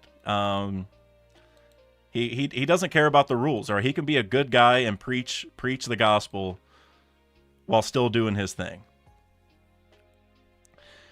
And Isaac, you said the top of Yggdrasil obviously connects to the White Sea. He's definitely coming back. Yeah, I completely agree. For that exact reason, all this Skypiea connections make it so Yaruja's coming back, Enel's coming back. They have beef for sure, and that's going to get explained. And Shiki's also going to come back for that reason because he's a Sky-related guy. Gross Stonks, I hope we get answers about the point of High West. We absolutely will. 100%. I would even say it'll happen in short order as well. I don't think it'll be too long. Because that's got to be an important thing for Elbaf. Like, that's not something that Oda can hide for very long if it does exist in Elbaf, which I'm sure it does, so... Barnacle Boy, who's a bigger what's the point of their character, Yaruj or Weevil? I would say Yaruj because I see Weevil's point with the Whitebeard stuff, especially with my theory about Marco potentially going and saving him. I just think that just makes a lot of sense. Now for Yaruj, you know, obviously he has a lot of Enel stuff. That's like his very, very likely storyline here in Elbaf is that we're going to figure out, you know, what really happened in Burka 8 years ago, right? And all that stuff. But I don't know what his character is like, right? Like, I don't know what Yaruj is like what growth Yaruj needs to undergo in order to become whatever he wants to become. Like, you know, with Bonnie recently, you know, in Egghead, we learned that Kuma was her dad and that, you know, she was only 12 years old and all the stuff she went through and all that. So Yaruj is going to need something like that. You know, maybe it's not going to be, you know, another parent type story, right? Like Yaruj is obviously not going to be 12 years old like Bonnie was, but there's got to be something like that for Yaruj where he went through something and we're learning about it. So, Tiante, Yaruj is the only worst generation to encounter Kaido without having to fight him. Yeah, or submit to him, right? Because I think like Hawkins and Apu were just, well, Apu was already in cahoots with him, but I think Hawkins just bent the knee right away. Gross Songs, you said, I think we're also going to get the Adam Tree reveal soon in 5 to 10 chapters. Yeah, if the Adam Tree is in Elbaf, it's got to come up soon.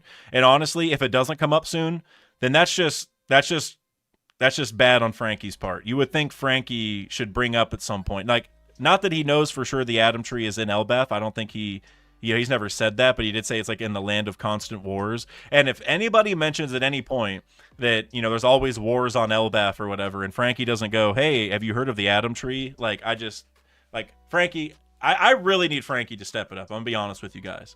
And I don't think it's Frankie's fault. It's Oda's fault, you know, but like the Queen reveal thing, the Queen being his dad reveal happened in an SBS. Frankie not talking to Vegapunk like at all before he died. Like they talked like a couple times. I need Frankie to step it up. I'm gonna be honest. I need some Frankie stocks, you know, because I sold all my Frankie stocks a while ago.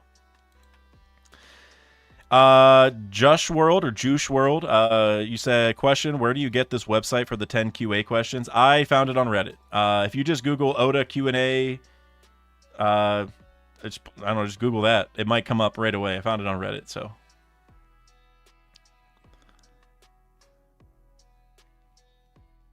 Brandon King, do you buy into the theory that one of the priest challenges was broken because Yaruj was one but left? I'm 50-50 on it. I think it was either that he was a priest, like you're saying, because if you go to that panel where the crew are going towards the 4 ordeals, there's like a 5th one to the side, but it's like halfway sunken. Now, the caveat with that is that it's like a hand, right? So there's the 4 fingers, and then like the thumb is shorter, and that's why the one is lower. Now, that could be the excuse, and maybe there was like another entrance over there. I don't know. But the other idea is that he was like the Sky Knight, right? Like the protector of Burka, and he failed beating an L, and so they have beef. I think either or he could have even been a priest and then left to become the Sky Knight, and he could be both. So it's somewhere in there is what Yaruj was doing. He was definitely like he was opposing Enel at some point. I'll put it that way. Like whether he was a priest and changed his mind or he was the Sky Knight, one of the two, he definitely was opposing Enel at some point. Always Sunny, you said Enel killed his family, probably. Yeah, because he destroyed all of Burka, right? So anyone who survived Burka, like, there's probably only a handful. It's probably why they're the fallen monk pirates, right? Because they fell from Burka down after it got destroyed. So Enel probably did kill his family, yeah.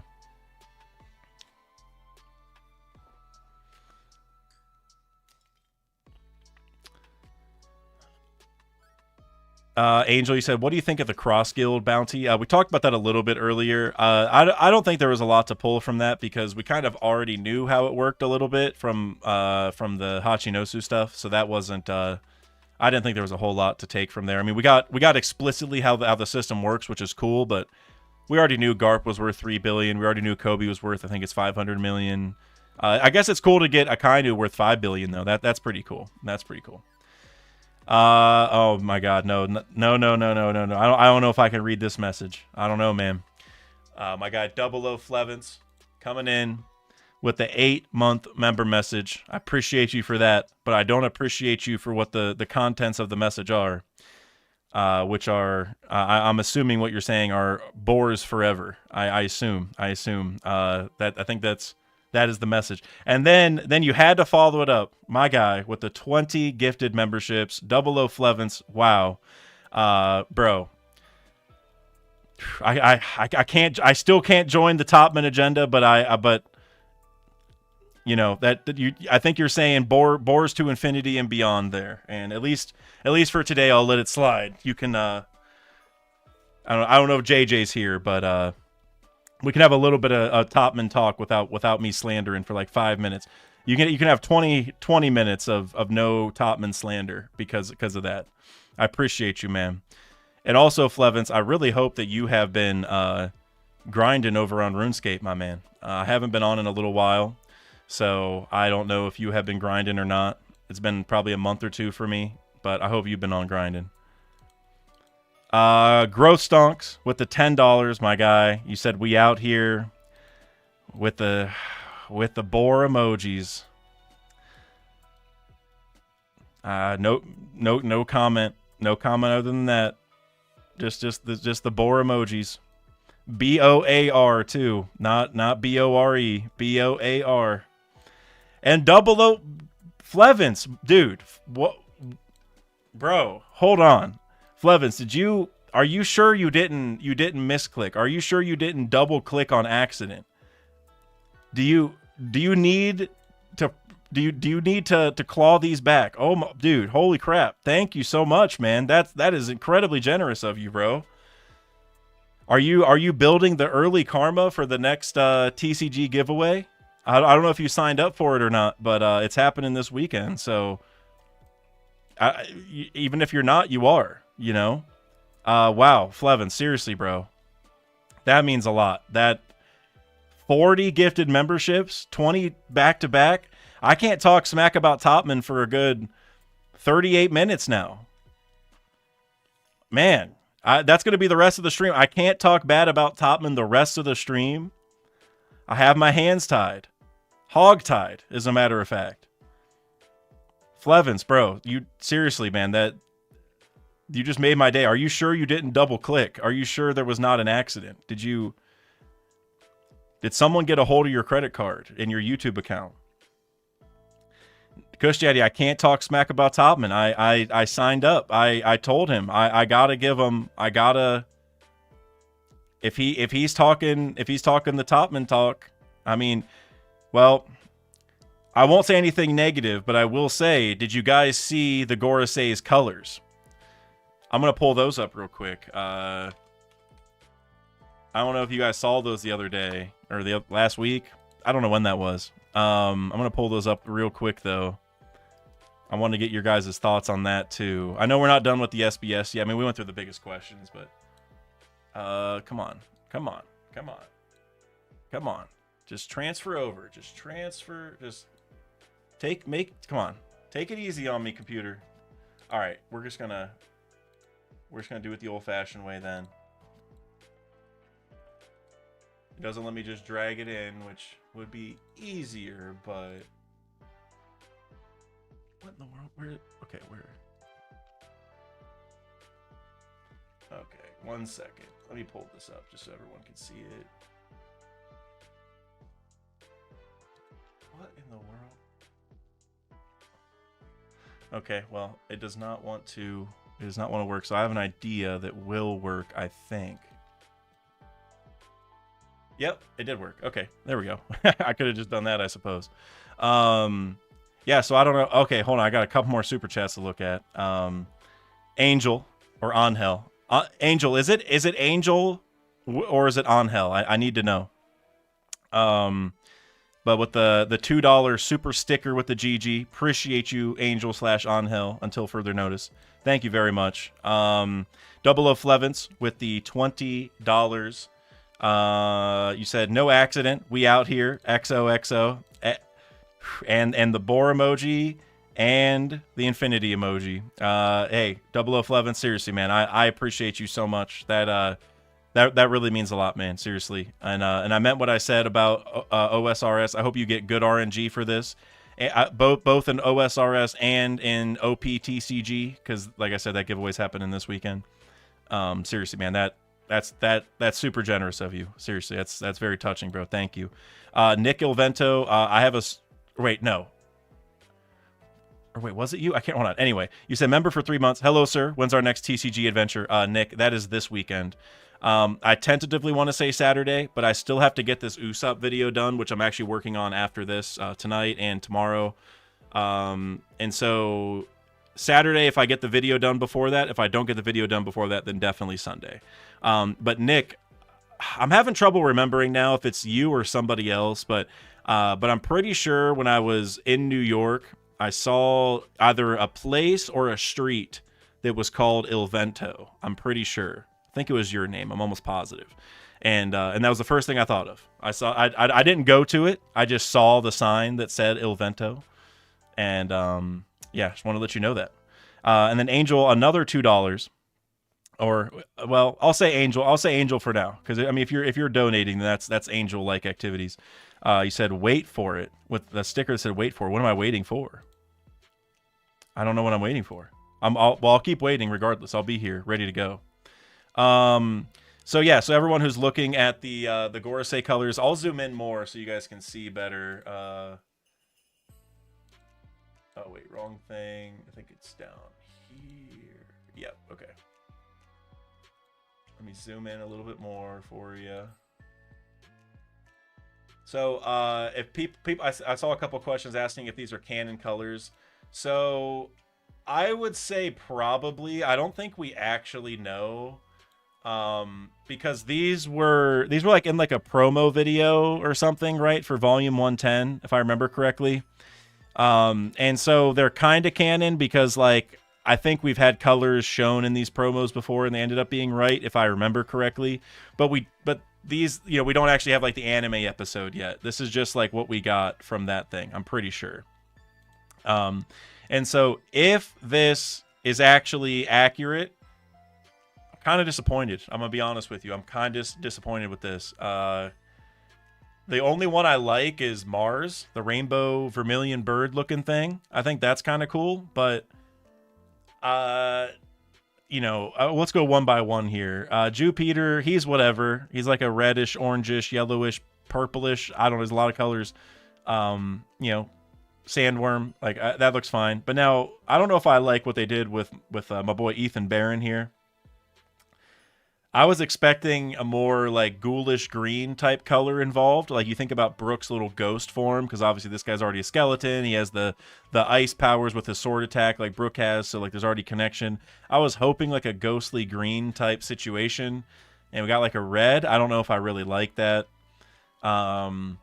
Saturn is maybe tied for the worst one, which is funny because he was already tied for my least favorite Gorosei. But the colors, I mean, I don't know if I like the purple legs. The fire behind him is interesting because the fact it's fire color makes me wonder if it's actual fire now and not just like the black flames around him. But I don't like the purple legs at all. I think that's a little wacky. John Gonzalez, you said howdy, first time in the stream. John, I appreciate you for sliding in, man. Welcome. Hope you have a great time here. We are not going to... I probably got another 30, 40 minutes here, but we've gone through a lot of it already, but appreciate you for sliding in nonetheless. We still got a few SBS questions to go through. Doron, you said Saturn may have become my favorite Gorosei. I've become attached to him. Well, I'm sure you know. I'm sure you already know that he's gone now. He is no more. Lee J, you said they all have a ton of colors. It might have been better if each had a specific color scheme. I completely agree, Lee J. That's my main problem. Like, the way that I thought of these guys is they almost feel like shiny Pokemon. And I mean that in a bad way, where, like, because I like shiny Pokemon. I actually was playing Pokemon Go today and got 2 shinies while I was walking my dog. So major shout out Niantic, because I never get those. But they almost feel like shiny Pokemon because you know how shiny Pokemon often have like a weird color scheme, right? Like they don't look right. Like they're just like a mess of weird colors together, because that's what they are. They're like, I forget exactly how it works, but it's like something in the code, like move their hex colors over one or something like that. I can't remember, but something like that, where they're like a weird mess of colors. And that's how I feel about these. It feels like they're the wrong colors, right? It feels like Oda accidentally moved something on the color wheel and messed up. I wish, like you said, they each had their own color scheme, where like maybe one could be orange, one could be red, one could be green, one could be blue, one could be purple, something like that. But I'm just like, I don't even know. And Kush Daddy said Mars just looks like a basic parrot. You're not wrong, but that's actually why I like it. His is the only one that looks like something that makes sense to me, right? Like Topman looks like he's sick. Topman looks like he actually has a disease. Saturn also looks like he has a disease, but a much worse disease. I mean, Ethan Barron's all right. Like he's not bad. I think at least he's like semi-normal looking. Jupiter, he's whatever. I feel like he could have been a bunch of different colors. It would have been fine. Lee J, you said I got a shiny that was a Zorua in disguise. Very upsetting. Well, Lee J, so the thing is, basically the Zorua appears as your buddy Pokemon. So you must have a shiny as your buddy, and that's how it happened. At least I don't know. That's how it is this year. I don't know if you're talking about a different year, because I have a shiny Tyrogue as my buddy, and I've seen shiny Tyrogues on the map everywhere, and it keeps freaking me out. But they're all Zoruas. So, Jody List said front image is not the final version. I mean, we'll see. Joe, I know Joe is the canon defender in the chat. He is often the one who is trying to bring us down to earth. This definitely is not 100% canon yet, but these promos are usually our first glimpse at stuff like that, so it's probably a good bet. But Oda could change this. Like the anime, if I was Oda and I heard the reception to these colors, I would absolutely change them. So these could end up not being canon, but.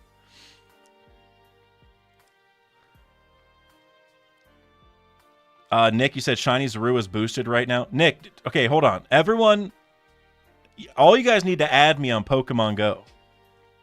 Lee J, I need you to add me. Nick, I need you to add me. Joe, you said the final version is out. I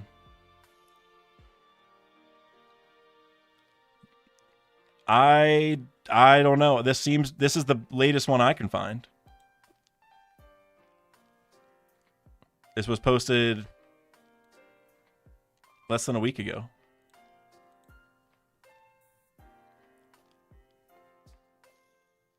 I think we only... Hold on, I'm trying to find it. If there is another one, I'm looking. I can't find it.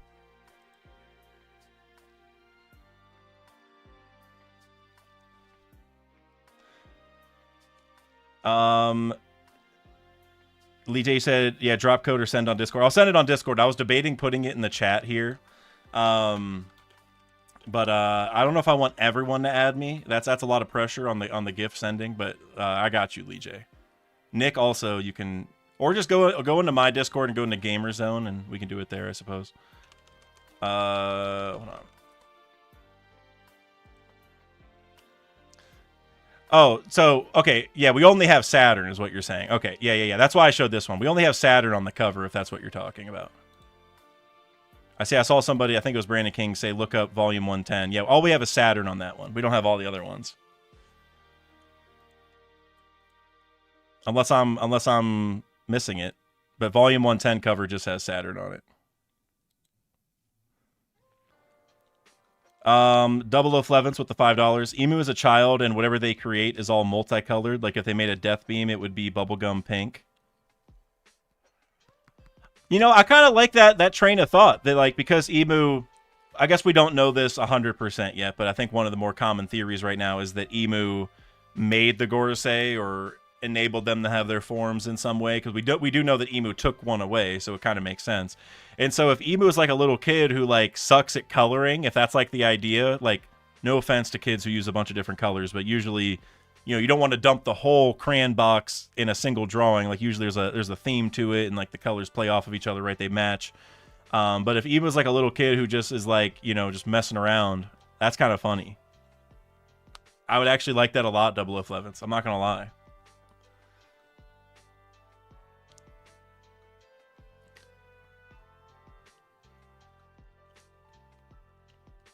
Juvial Grace, you said, I expected Topman to be kind of reddish color. I completely agree. That's exactly what I was thinking. Not green. And this isn't even me trying to continue my Topman disrespect. Topman would have looked 5 times as cool if he was red. Red or like just like an orangish, like some kind of fire-esque color. That's what I thought. Brandon King, you said they're colorful because yokai come from Wano. That's colorful as well. I guess it is, but is Wano more colorful than other places? I guess is what I'm like. Is that the most colorful place? Like I would almost say wherever Miss Golden Week is from is going to be the most colorful place. Which I don't know if you guys like Miss Golden Week or not, but my Usopp video is going to tie to Miss Golden Week quite a bit. Soulflake, you said, do you think Jupiter changes colors when he gets cut? That's interesting. I would love that. I doubt that's it, but I would love that. And actually, you know, the more I think about it, like, I don't know, these colors do feel just like really random. And it's like,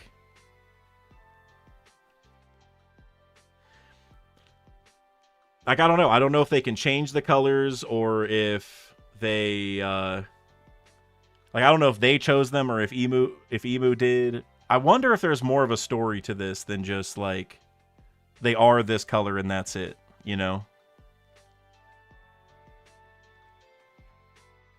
Because, like, you go back to Miss Golden Week, and the color of her paint completely changed the ability that the paint had, right?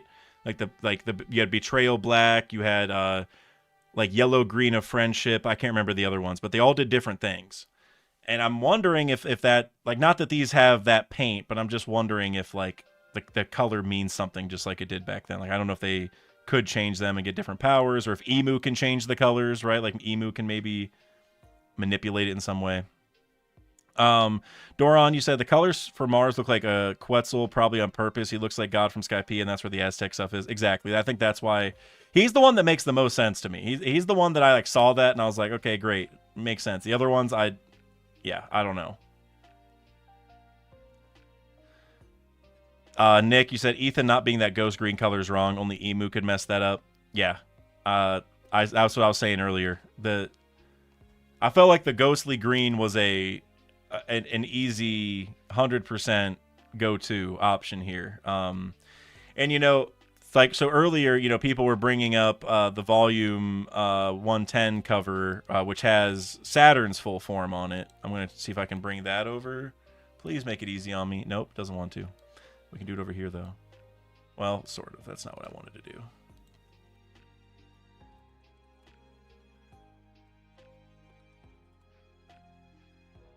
One second. I just want to show you guys because it is a little bit different.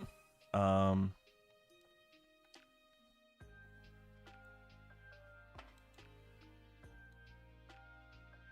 Okay. Save. Please work. There we go. I think I got it this time. Yep. So you can see Saturn does look a little bit different. I don't know if he necessarily looks a lot better. I mean, he does look a little bit better, but I don't know if I like the bluish purple. Like, he looks like he's like dead. You know what I mean? Yeah, I don't know. And like I said, the regular fire colors behind him throws me off. Doron, you said Workery has the worst colors. I agree. And that's not just because I'm a hater of him. It's just like objectively, he's literally the shiny Pokemon green. Like, there's a lot of Pokemon that become this ugly shade of green whenever they have a shiny form. Like, a lot of Pokemon.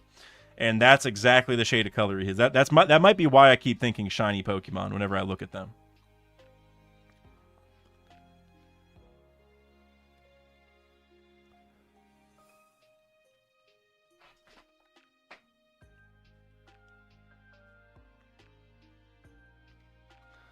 How much more did we have on the SBS?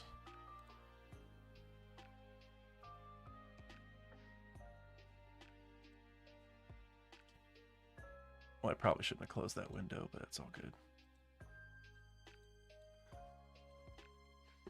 I don't think I had a whole lot left in the SBS, but I do want to finish that just because. Hold on. Wrong.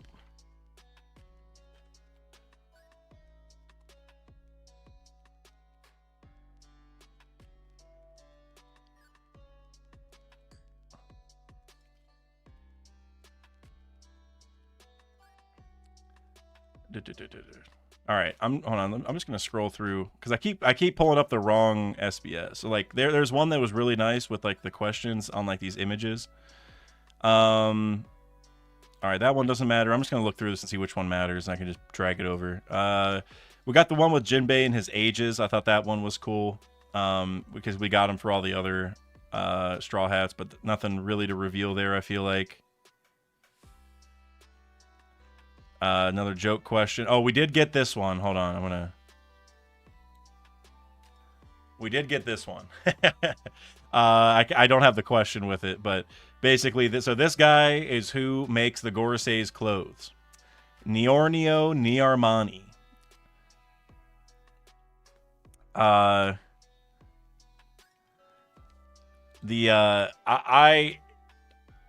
I thought this was hilarious. I don't even know what to really say about it. It's a play on Giorgio Armani, but Niornio or Niarmani because that's what cats say.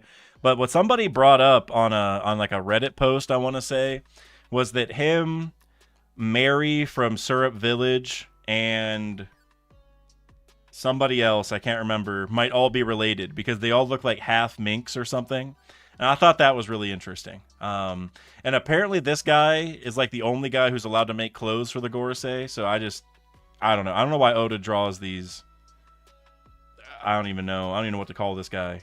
We've seen a few images. Like whenever he draws what swords look like, you know how he's personified Zoro's swords and I think Law's sword and some other people. Like he's drawn like what they would look like if they were humans. It reminds me of this guy. Like a little, just like a kind of like a weird old man. And I don't know what to make of him. I hope we meet him. That's all I got to say. Oh, yeah, Moji from Buggy's Crew. Thank you, Carl Jacobs. Yeah, Moji from Buggy's Crew, Mary from Syrup Village, and this guy all look like half minks or something. Double Loaf Levance, my guy with a $10 super chat. Man, you have been so generous today. Thank you, bro. I can't take credit for that idea. Saw it tossed around and it made the most sense. LOL. Also, pineapple and pepperoni with Cajun crust, if applicable. Well done. Pineapple pepperoni with Cajun crust. I don't know if I gotta up my crust game. I'm gonna be real with you. I just have the plain old crust every time, and the crust is a big deal for me. And I don't mean the crust in terms of like just like the end of the pizza crust. I mean like the entirety of the bread portion of the pizza is a huge deal for me. And Cajun crust, I do mess with some pineapple and pepperoni. I'll be real with you. Pineapple and pepperoni. I'm a big pineapple fan on pizza. I'm a big fan. Michael Evans, Michael, you better watch out, Michael E. You keep talking smack about my pineapples. You might end up on the other side of the band, my friend. You can't be talking smack about my pineapples. Doron, you said crust is the most important part of the pizza. I might agree. If you're talking crust, like the whole bread portion, like not just the end of it, but all of the bread, I probably agree with you. Sauce is the next most important for me, and they're very, very close. If you have a bad sauce, the whole pizza's terrible. Ranch is the most important part. You're talking about dipping. It can't be. I mean, I'll say this, Michael. I'll say this, Mike. I don't know if you go by Mike, but ranch can cover a lot of hurt. You know, if the pizza ain't that good and you dip it in a lot of good ranch, it's going to taste pretty good. So sometimes it is the most important because I'm eating trashy pizza and I need to cover it up. Like whenever I go to Domino's, because I'm not a fan of them anymore. I had them a lot when I was in college, and at least the one near me. So it could be my own experience, but the one near me got worse and worse and worse and worse to the point of where I just would not eat it because I did not like it. But if you're talking about some like Lou Malnati's from Chicago, I ain't dipping that in ranch. I'm eating that pure. If you guys haven't had Lou Malnati's, you guys can literally order it. It's a lot of money to have it shipped because they do dry ice and all that. You can literally order it though. And it's so good. It's so good. That's all Domino's. Well, I'm glad I'm not the only one who's had that experience because Domino's just way down for me, man. Way down. I'll have Papa John's 7 days a week before I have Domino's again. Brandon King, Dak, have you ever had the Great House of Pizza? I don't even know what that is. What is that? I want to look it up. I see that they are located in Illinois, it looks like. Or at least this one I found. Maybe there's several of them. I don't know. No, I've never even heard of them.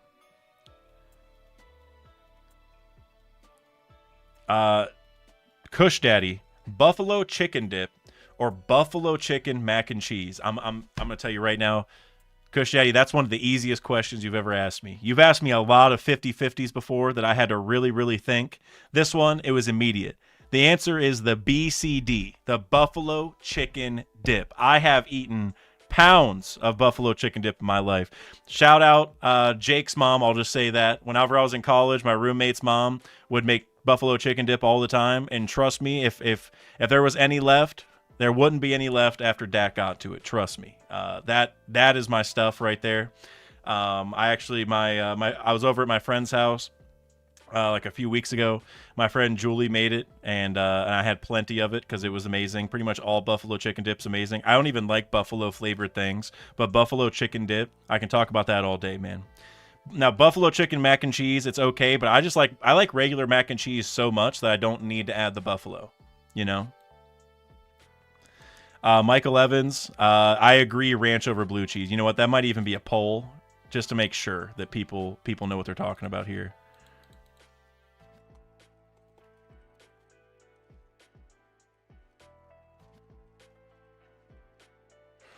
Also, okay, I just want to say, if you're here and you are actually wanting me to get back to One Piece information, which is a very fair request, if that's what you wanted of me, I want to just look through this SBS real quick and see if there's any. Oh yeah, there is one more thing that's worth bringing up. I gotta find a better image to show you guys for this.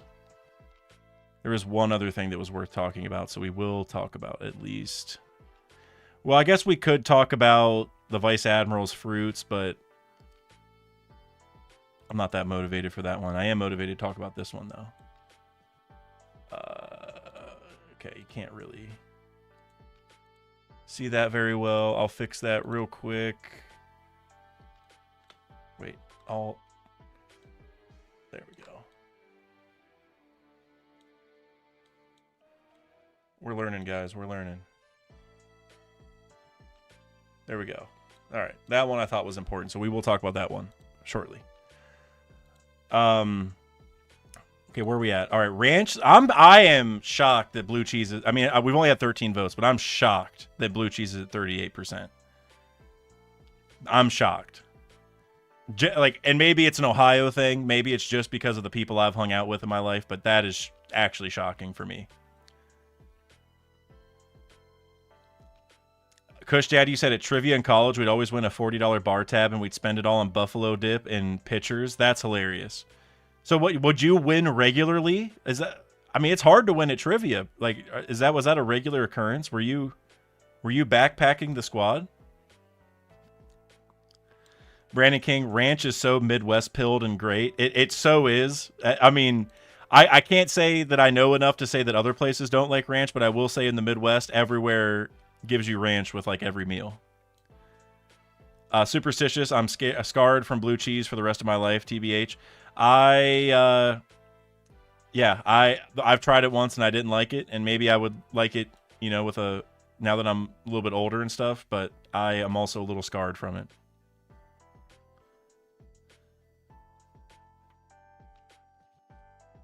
Michael Evans, you said we're talking liquid great ranch. Are you talking about, wait, what is it? Is it Hidden Valley? Is that, oh wait, why is that? That's not what's supposed to be showing. Whatever, I don't care. If I drag this, will this, okay. I don't know what just happened with my images. That wasn't supposed to be showing that tab, but I don't care. John Gonzalez, you said the place where I live does Asiago cheese crust. You're talking about like a pizza? Asiago cheese crust? That sounds amazing, dude. I love Asiago cheese. Ace, you said never liked ranch. I'm a buffalo sauce guy. Buffalo sauce as a replacement for ranch? Wait, usually, hold on. The question ranch or blue cheese usually, in my experience, comes when like you're getting wings, and usually those would be like buffalo wings. So I guess I'm just wondering, are you, in the case where you're eating buffalo wings, which one do you choose? Like, there's no way you pick more buffalo sauce, right? Like, you gotta pick ranch. Or, well, I mean, you can pick blue cheese also. I think that's not what I would do, but you can't pick buffalo sauce. Michael Evans, you're talking about Wingstop ranch. Look, this is going to be really unpopular. I don't like Wingstop ranch. That might be my least favorite ranch. No. Wendy's is my least favorite ranch. Wingstop ranch is also bad. My favorite ranch of all time, though, McDonald's ranch. And I feel bad saying that, but man, McDonald's ranch is easily my favorite. There's also this place near me called Wings Over. They also had really good ranch. It's very, very similar to McDonald's. Ace, you said you would use neither. You would just get more hot sauce. Man, that's crazy. That is crazy. Kush Daddy, you said, yes, we just had a good bar trivia team, and I ran trivia at another bar, so I was filled with useless information. Damn. I might need you on my team for trivia. If it's One Piece trivia, though, I might be good, but if it's any other trivia, I'm going to need you, because that is not my strong suit. Unless you're talking sports trivia. If we're talking sports trivia, I got all NFL players drafted from like 2009 to 2021. I probably know the colleges for, and same goes for NBA.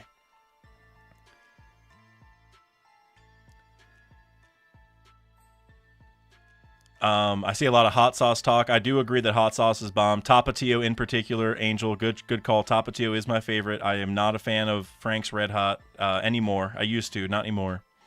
Tapatio is the bomb.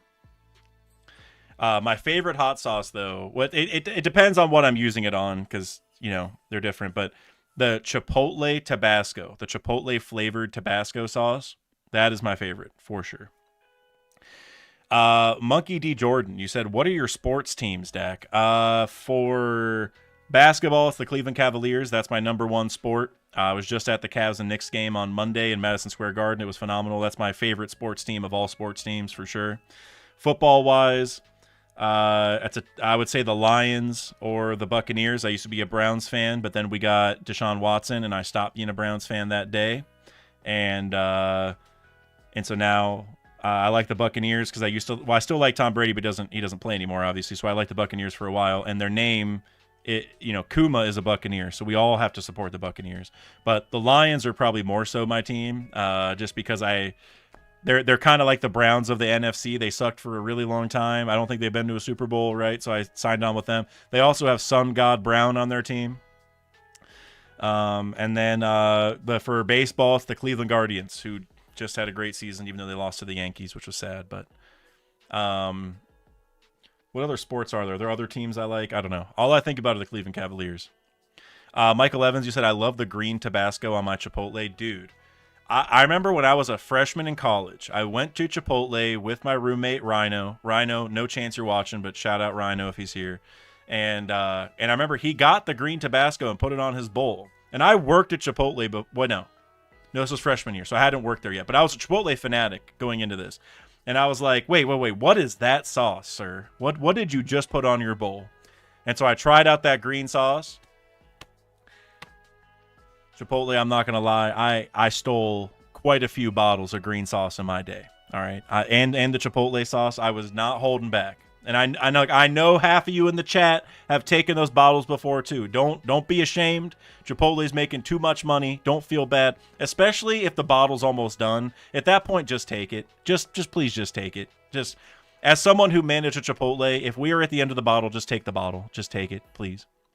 You ain't got to go get the cup. You can just take it. Superstitious just joined the Afro Gang. Appreciate you, my man. Thank you. Superstitious, I don't know if you knew this, but I just want to mention it anyway while we're here. I am having a TCG giveaway, One Piece TCG, so I'm having it this weekend. So if you live in the U.S. or Canada, you can go over to the community tab and sign up for the giveaway, and you might just win something. Any member can go sign up as long as you live in U.S. or Canada. When I hit 100K, Europe will be freed. All right, we will do that eventually. I'm not going to leave you guys in the dark forever. Michael Evans, I worked at Chipotle too. I used to ask for extra lemon lime juice they put in the rice. Oh, dude, that's a little extra, but I would have definitely granted that because I get it. Whenever I would make like guac, I'd always put extra citrus juice is what we call it. I'd always put extra citrus juice. I'd always put extra salt. I'd load that stuff up, dude. The guac was so good. The rice, I wouldn't put extra because like I put the appropriate amount. But whenever people wanted extra cilantro or lemon lime or salt, I got it. I understood. Superstitious. Oh, hell yeah. Just go check out the community tab. I think like a week or two ago, I did the sign up. All you got to do is leave a comment and you'll be in. I do like a little wheel spin thing. So like if you sign up, you're not guaranteed, but you will be on the wheel this weekend. So you can go sign up. All right, I'm gonna read this SBS question real quick, just because I feel like there might be a good chunk of you who actually want me to read this and keep talking about this, and I want to do that, and then we can get back into random stuff because this is the end of it. So this one is probably the second biggest question from the SBS, in my opinion, or at least close to it. Oda Garchu, please tell us the former occupations of Fujitora and Ryokugyu before they became Marine Admirals. And so this actually ties to the question that we had in the Q&A where they talk about the world military draft. So I kind of thought it was cool how Oda sort of merged these situations in both instances. But Oda says, all right, just as it became ones in charge for the defense of affiliated nations to the world government. Just as they became the ones in charge for the defense of affiliated nations of the world government through the system called the World Military Draft, these two were handpicked by the Marines. And so, again, we know this from the Q&A, but now we're getting actual backdrop to what they were doing that made them get drafted. So, Ryokugyu, Aramaki hails from the South Blue. He was a police officer from the Taya Kingdom, which I don't know if we knew about them before, and caused a great incident involving a woman, which is what his tattoo involves, I believe, and he got thrown into prison. His reputation of possessing extraordinary strength reached the government. He got drafted into the Marines and immediately got a special promotion to Admiral.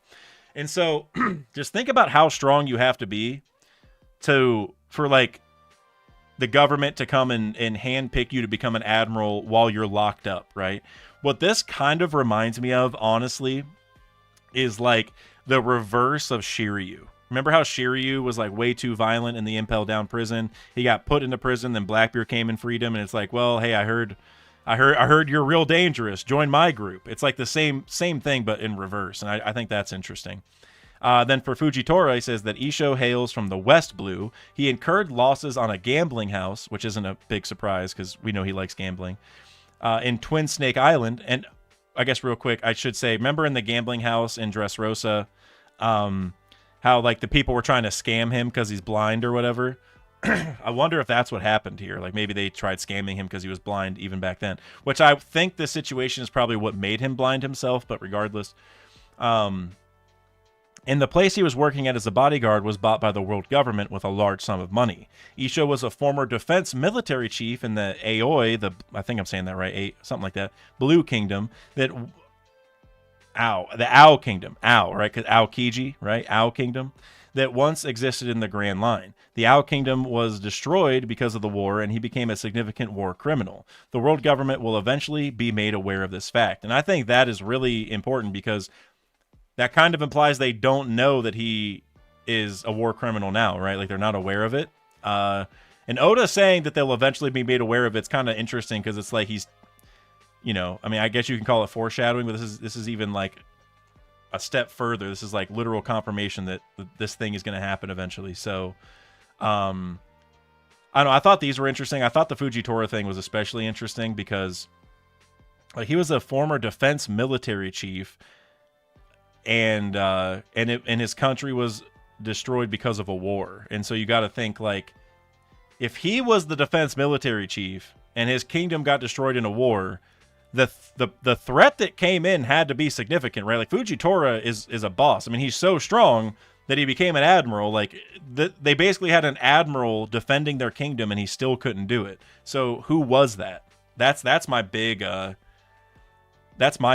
question here. I genuinely don't know. I don't know.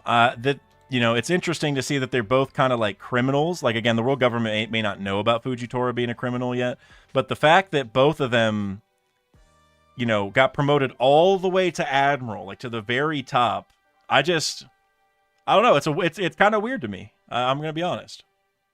Nickel Vento, you said, do we know if he had his fruit then? You talking about Fujitora? I don't think we know.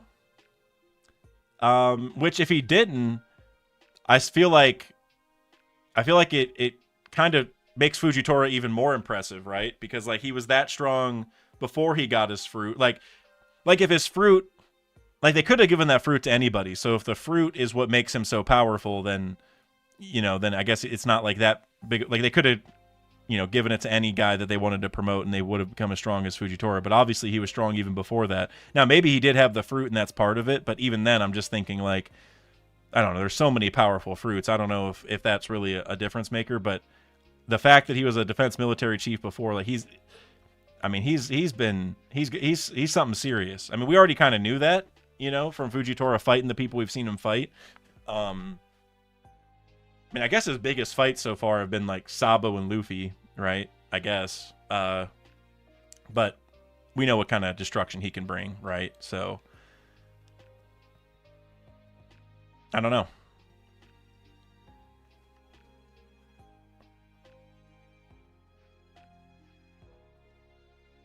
Oh yeah, Michael Evans, that's a good point. Greenbull we know had his already because he said that he was he hadn't eaten in several years, which is a hint to his powers because he's probably photosynthesizing because he doesn't need to eat, and so thus he did have that fruit beforehand.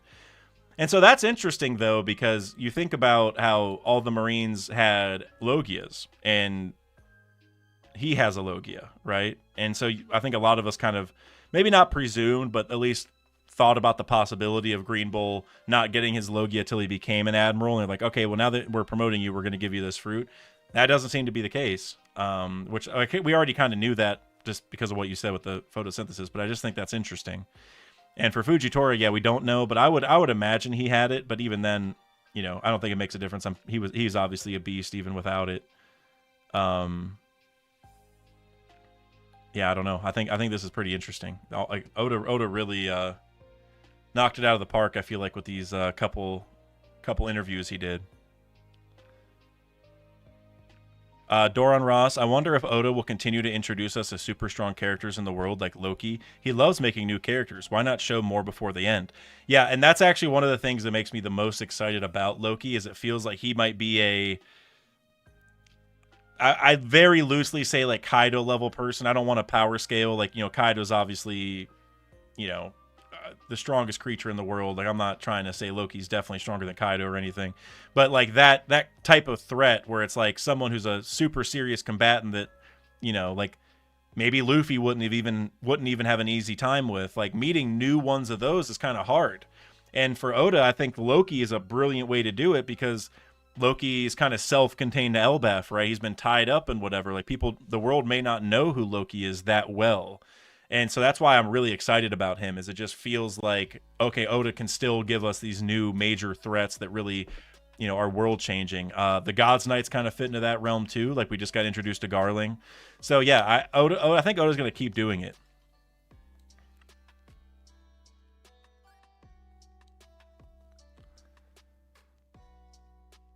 If anything, this draft says that there are many strong people we don't know about. Completely agree, and I just love that angle that like all these individual countries are creating their own like monsters or whatever, and the government's kind of plucking them. Like I said, it's like scholarships for seventh graders, right? It's the same thing. Like they're getting them to play on their basketball team before they're even ready. And I just love that these people are out there, and it's just like that idea that like the world of One Piece, like everyone has potential. Every island can create a goat, like people say the East Blue is the weakest, and that's where Luffy came from. That's where Zoro came from. And just to continue that by showing that like these monsters can come from anywhere around the world, and every island even has people that the government are interested in and recruiting. I just think that's really cool. And it, like you're saying, it leads to the idea that we might have a lot more powerful characters to meet, and I think that is super exciting. Lee J Animation, we might be getting into characters or plot points that he's had planned since the beginning, so it's hard not to raise the bar a bit. Yeah, I agree with that 100%. Like Loki is someone he's definitely had planned since day one. Or, well, I don't know if I should say day one, but obviously Elbaf is something that was introduced like chapter 116. Like, Oda's been thinking about Elbaf from the very beginning. Loki's probably been a part of that, whatever. Like, all these guys, like Garling, it's probably not something he thought of recently. That's probably something he thought of at the very beginning. So I bet you there are a lot of new, either powerful or interesting characters that we're going to be meeting for sure.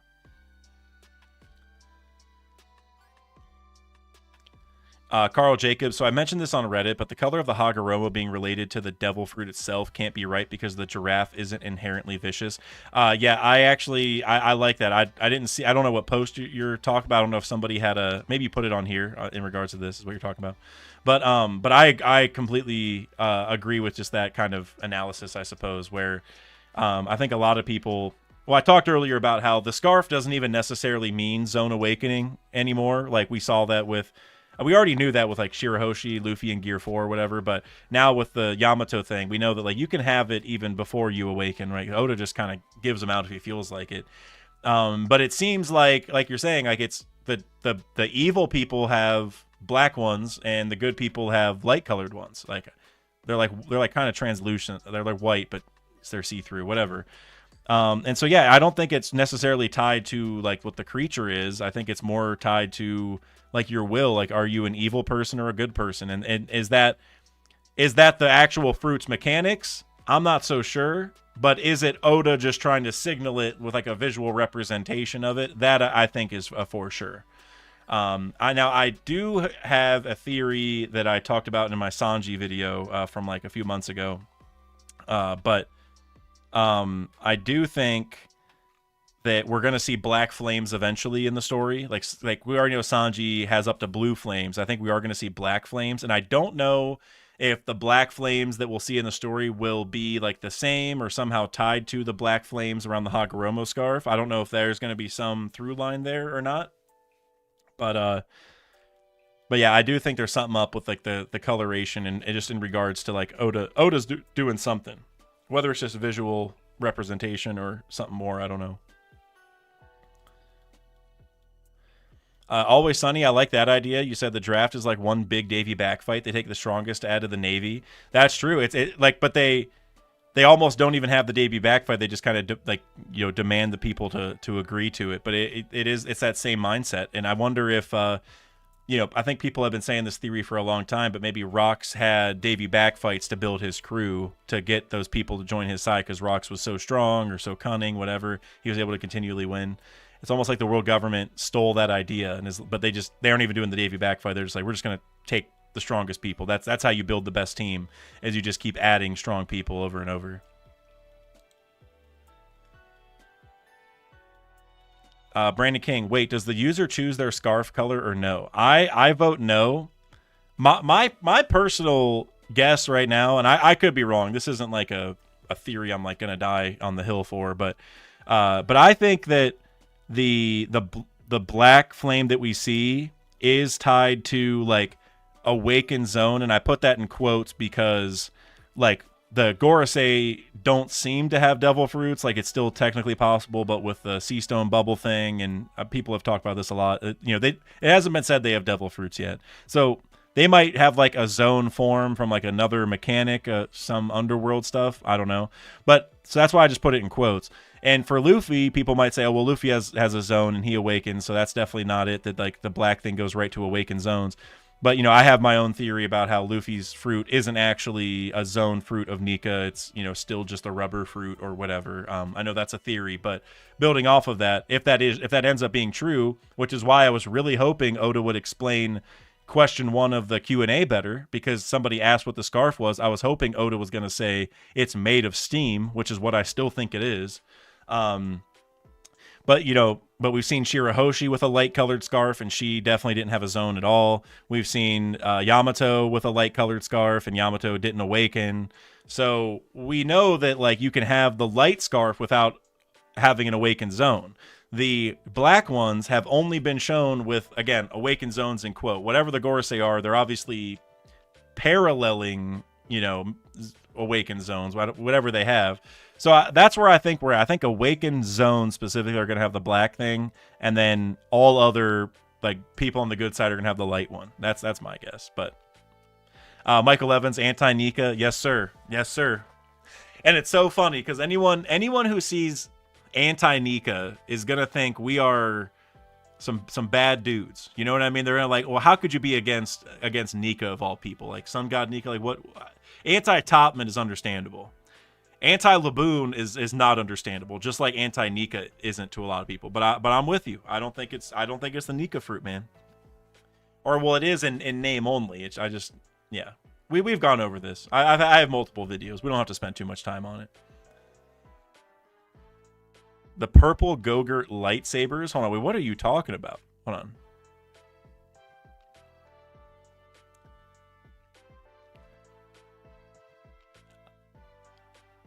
Samuel L. Jackson purple scarf. Is that what we're talking about?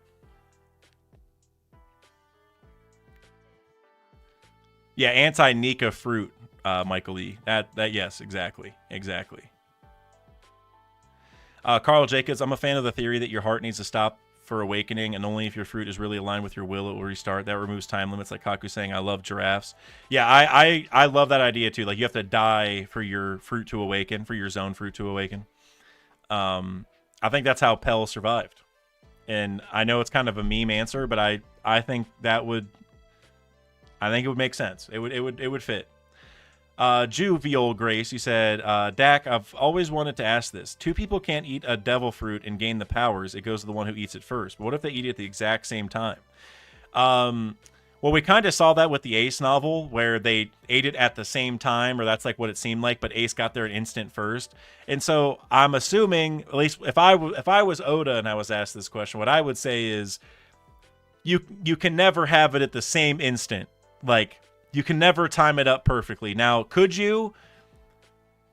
I mean, like, with Vegapunk level technology, you would imagine there's a way to do it. But I think the way that Oda's going to circumvent that problem is what he did with the Ace novel, and always say, oh, somebody gets there just a second for, like, even though it looks like the same moment, somebody always gets there an instant first. It's kind of like a, even if it's like a photo finish on like a foot race, there's always someone who's technically a little bit ahead, right? I think it's the same idea, but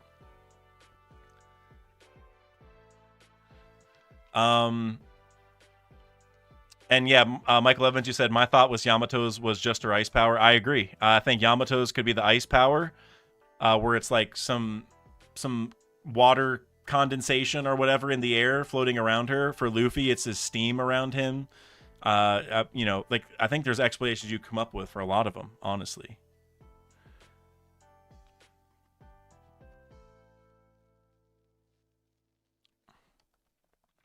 All right.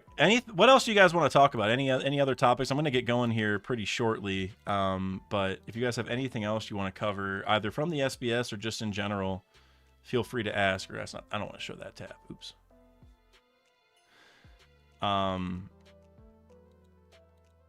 Yeah, or we can talk about some NBA talk. You know, that's what I always want to talk about. But I know you guys probably want to talk about One Piece. Brandon King said Emu's fruit idea. I personally hope Emu does not have a devil fruit. I don't know if that's an unpopular take, but I don't think, like, we already know that obviously Luffy has a devil fruit. Blackbeard has multiple devil fruits. I don't think we need every major player at the end to have a devil fruit, and I think Emu would be the one to really kind of equalize that, where it's like, you know, the ultimate devil of the current One Piece world doesn't even need a devil fruit. Like, Emu I think Emu might be able to tap into whatever the origins of One Piece fruits are. Like, wherever One Piece fruit powers come from, I think Emu might just have some way to tap into, like, that initial ingredient or whatever to it. So Emu might still have powers like devil fruits, but not have a devil fruit. I just really hope that's the case. Mr. Bushido, you said, so does this mean Wizard wasn't in an A game versus Luffy? The Washington Wizards are never in their A game, let me tell you that. But I know you meant Kizaru. We talked about this a little bit earlier. I shouted you out a few times, by the way, Mr. Bushido, with the Garp stuff. But yeah, we talked about this a little bit too. I don't think it affected the fight with Luffy much. I think if anything, Kizaru was going as hard as possible against Luffy so that he got a confirmation that Luffy is strong enough to be Nika, to beat the government, whatever. Like, for Kizaru, if Kizaru is going to betray if Kizaru is going to betray the government, he's only going to do it if he knows, like, Nika is back for sure. And I think for him to know that, he would have wanted to go all out against Luffy and to see, you know, what those powers are like that he has. So I would say no.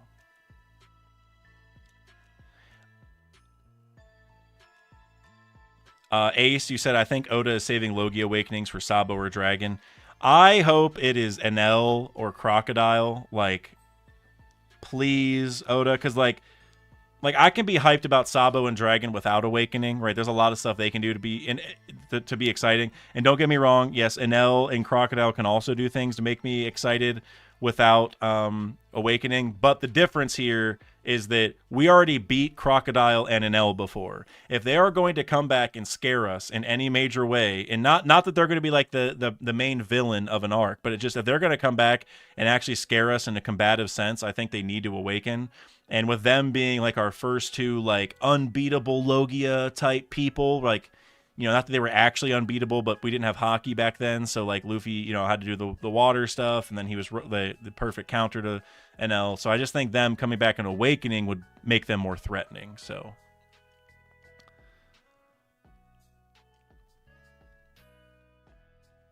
light the beam, Fujitora's team. That's hilarious. That is Fujitora's team for sure. The Kings.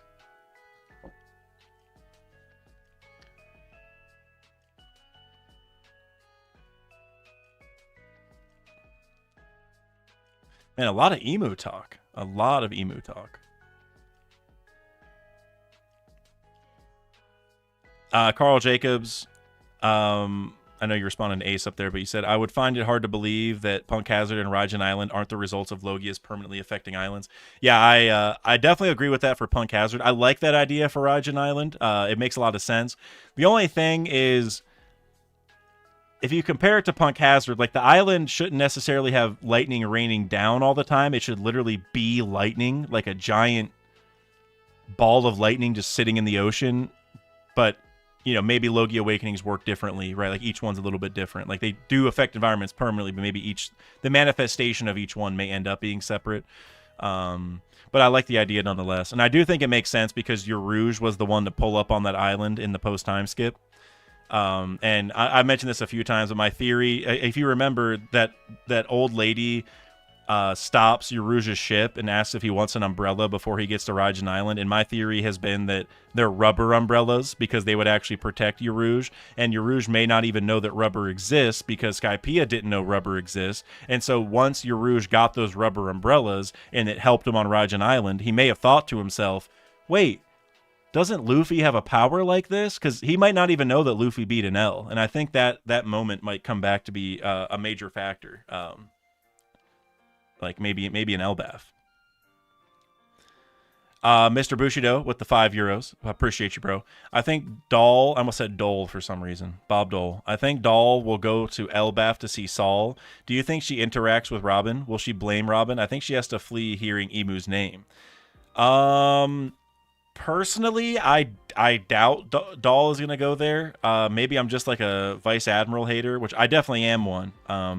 I just don't know if my bias is overtaking me here, but I don't think she's going to come to Elbaf. I know the Saul connection for sure. I see that element of it, but I don't think that's enough for her to need to go there. I would almost imagine it would be kind of sweeter if like Saul just asked if they knew anything about Doll and they said they just saw her and she lived through the egghead thing and he's happy about it. Like, but I mean, hey, if I'm wrong, you're, like I always say, you're gonna get your flowers for that one. I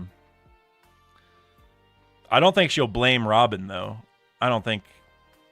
I mean, it's not really her fault, right? I don't think anything involved with Ohara is her fault. If anything, I think Doll might talk to Saul and learn more about it, and Doll might. I don't know if she would like leave the Marines, but Doll might not appreciate that. Doll might be like, wait, like. All that happened because they were studying stuff. Like maybe she doesn't even fully understand the context. Like maybe she's been told a different story.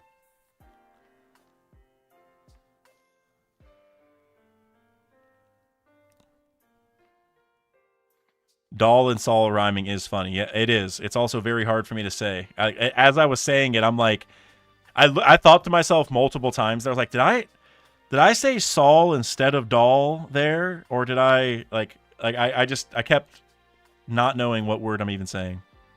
How is blue cheese rising in the poll? Man, I don't know. We got 50 votes. So that means 30 people voted ranch. So 20 people voted blue cheese. Plead your case, blue cheesers.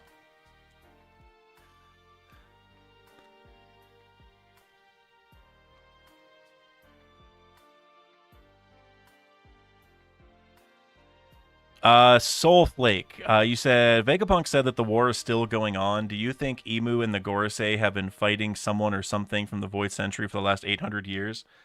I think it's more like I think the idea there is that in order for a war to end, like, you either have an agreement that it's over, like somebody waves the white flag or whatever, or you completely demolish the other side to where it's scorch earth. They're not even around. There's no more war because they're just all dead, right? Those are like kind of the two ways to end war, I suppose. And so whenever Vegapunk said that, the way that I understand it is that the government didn't successfully squash everyone because the Will of D still is around. The poneglyphs are talking about someone coming in the future, whatever. So my idea is that the war literally just never ended because they didn't fully squash the other side. Because of everything I just said. So I think that's all that means, is that the government has known that in 800 years something's going to happen. Joy Boy's going to come back. All this stuff is going to matter again. And so the war never ended because they didn't win it the first time. Like they won the battle, but not the war, is the way that I read that. Michael Evans, you said Lilith is literally there and can teach Frankie how to put devil fruits in inanimate objects. Yeah, and I was talking some smack about Frankie earlier, and I'm going to continue that.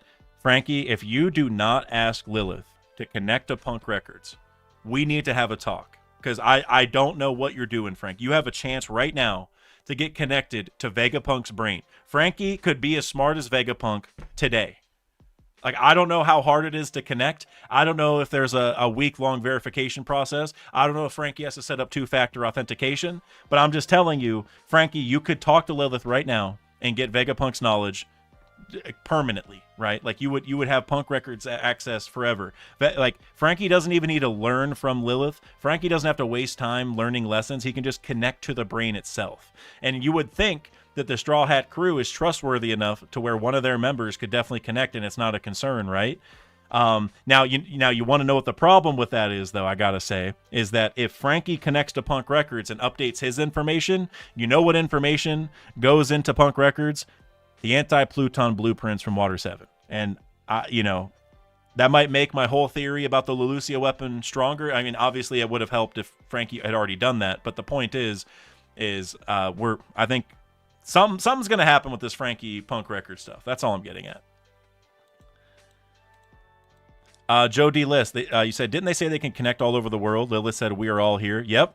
Frankie can connect at any point. Frankie does not need to be near Punk Records to do it, from what we understand.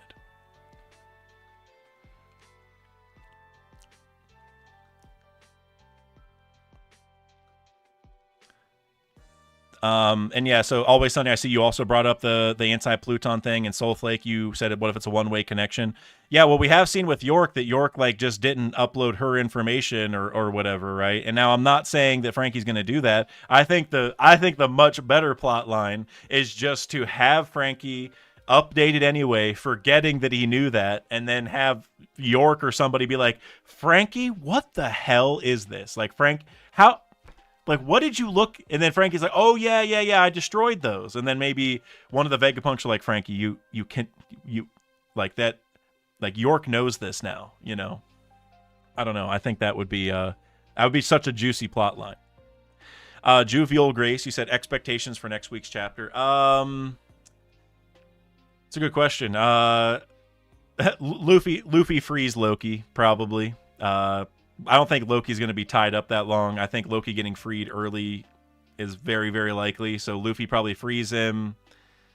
We might even get the Devil Fruit reveal next chapter. That's not something that Oda's going to wait a long time for. Like, he might have Loki get freed and run away, and then we'll see it later, like in 10 to 20 chapters. I could see something like that. But Oda's not going to wait that long to reveal the fruit. He's definitely going to show us soon. So I think that's on the very, very, very near horizon.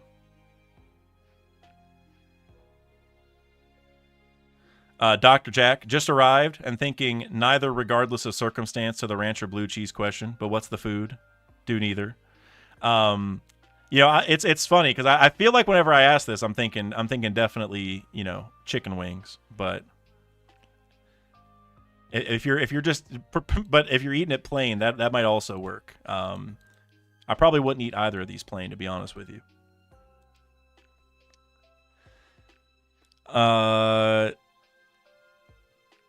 Yeah, Carl Jacobs, I think I see you talking about a Hercules beetle into the Kabuto. Was that I might be misquoting here, but was that a video that Crap Cafe did? I know he had the Kabuto on the thumbnail for an Usopp upgrade thing, I'm pretty sure.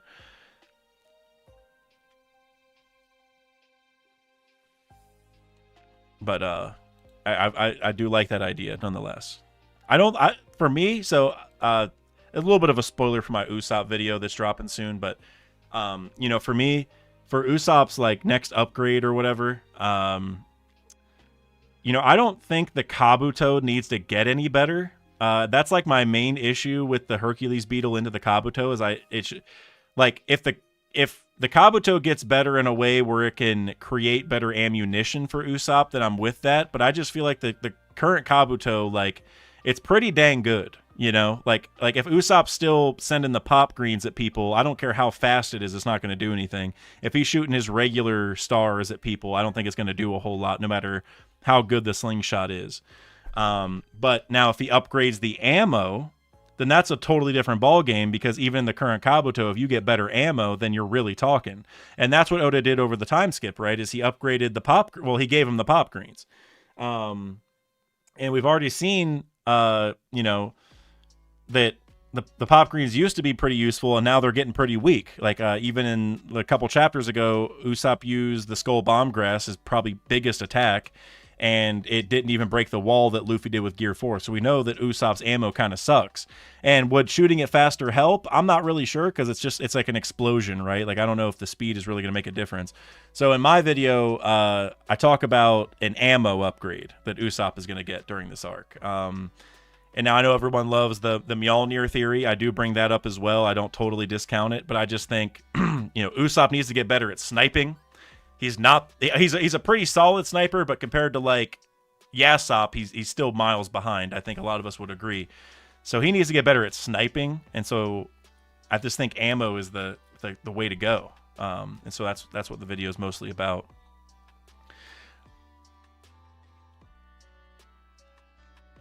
Carl Jacobs. Oh yeah, the thing can already shoot something like 10 miles. How about Sea Stone ammo fired fast enough to negate teleportation? Sea Stone ammo is interesting. I don't want to spoil my video, but I don't say Sea Stone ammo, but I do say something that would mess with Van Auger's teleportation. That was like one of the angles I thought about it with, was like, okay, Van Auger's going to be teleporting around. How do we even start to stop that? And I think I have a good way. It's an outside of the box thinking way. It's like an Usopp bag of tricks way. I like all those things. So you guys will, hopefully you guys like that one. It's definitely a bit of a different theory. No one's said this one for Usopp before, so.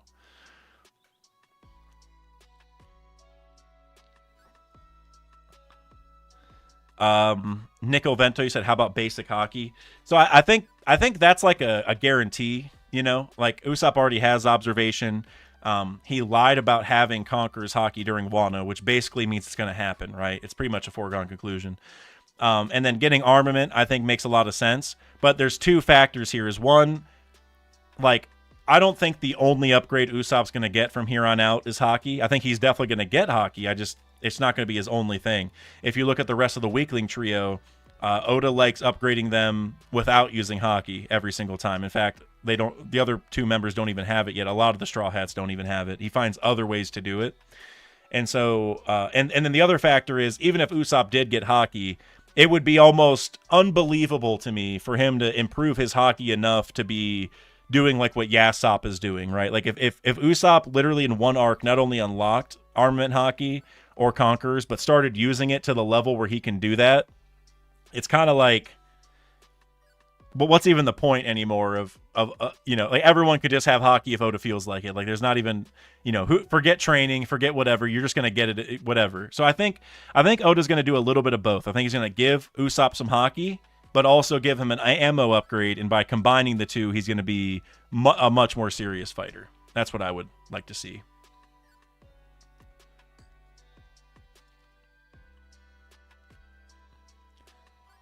Soulflake said next video when, and Juvie Old Grace who asked the same thing.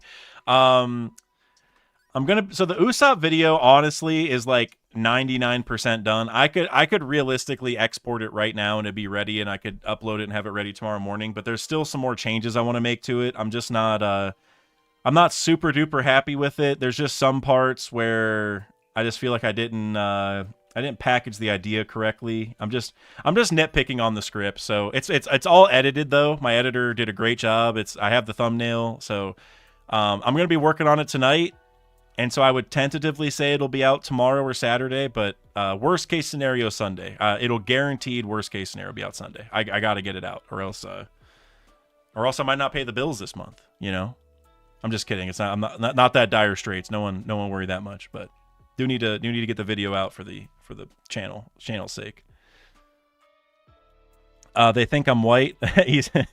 Yeah, you said if he was gonna get Sea Stone ammo, it would have been in Wano. That's also a good point. That would have been the place to do it. That's where it's made. Now, like, Vegapunk has been able to put it, like, coat ships with it and stuff, but it originates in Wano originally. So yeah, it would have made a lot more sense for him to do it there. And also, I like the Sea Stone ammo idea, but it's like you think about Van Auger, I guess. Even if he got hit with a Sea Stone bullet, or even if you shot a bullet at him, I suppose, like, he has warping abilities. He's gonna dodge it. And yes, I get the idea. Is like, well, you just got to hit him with one, and then he can't dodge anymore. And that might be the idea. But I just think for people before Van Auger, for most people Usopp's fighting, I don't even know if Sea Stone bullets would make that much of a difference. Like, if he's not fighting a Devil Fruit user, it's useless. like I said, Van Auger's going to be warping around anyway. So I think he's got to get something else into his bag of tricks anyway. Juviol, you said need more 1 hour videos. So I have a 1 hour video in the works right now. It's being edited as we speak. It's about the novels. So I don't know if you guys are. I think I've mentioned it on stream several times, but it's actually in production now, where I cover the entire Law novel, which has not been translated yet. I go through all the details. I bring up the theory elements to it and all that kind of stuff. I go through what happens in the Zoro novel, which only has 1 chapter, so it's not that exciting. I go through the Ace novel a little bit. I go through the Hero novels a little bit, and I do it because only the Ace one is technically canon right now, but like for a lot of reasons, which are going to be in that video, I think we should. I wouldn't say we can take the novels as canon because we just can't until it's official, right? But I don't think we should take them as totally meaningless, non-canon, balls of nothing. They give backstories for extremely important characters. There's some crazy reveals, like small spoiler, the Law novel tells us how he gets the Polar Tang. In my mind, if Oda's going to let a book be made about how Law gets the Polar Tang this late in the game, it's probably canon. He's probably just saying he's probably not signing it off as canon because it's just easier to do that. Like if he says, yeah, that book's canon, then every little thing is official. But if he doesn't say it, he can pick whatever he wants to be canon later on. And that's why I just think the novels are going to end up mattering. Whether every single thing is canon or not, I can't say. But the novels, to me, I just think if you're going to look at one auxiliary piece of information and try arguing that they should be canon, the novels are the first thing that I'm picking. Mr. Bushido with €5. Do you think Luffy lets Loki go? I still push that he teams up with Kid, since I think Shanks was the one to put Loki in chains. I do think Luffy lets Loki go. And teaming up with Kid, I brought that up in my last video a little bit. I agree that is a definite possibility. Because like you brought up the Shanks thing, Shanks may have tied up Loki, or he could just not like Shanks for any number of reasons, and so that could be a reason for them to team up. Also, Kid wanted to like destroy Elbaf, like he was coming up like ready to shoot that laser just all over the island or whatever. And so Loki saying he wants to bring the end of the world, that also ties to it, right? It makes it feel kind of similar, like they both want to lay waste to the island or the world in general. And they're both probably going to have, a big chip on their shoulder too, right? Like Loki being tied up this whole time, the Lola marriage thing, whatever, Kid getting his ass kicked, right? He also lost his arm to Shanks before. So I think it makes sense, but I don't think that means that Loki and Kid team up forever. I think it's more of a thing where, like, in the arc, they'll find out they have common goals. Luffy will end up kicking their asses or whatever. Loki will see the light, and then Loki will be a good guy. Something like that.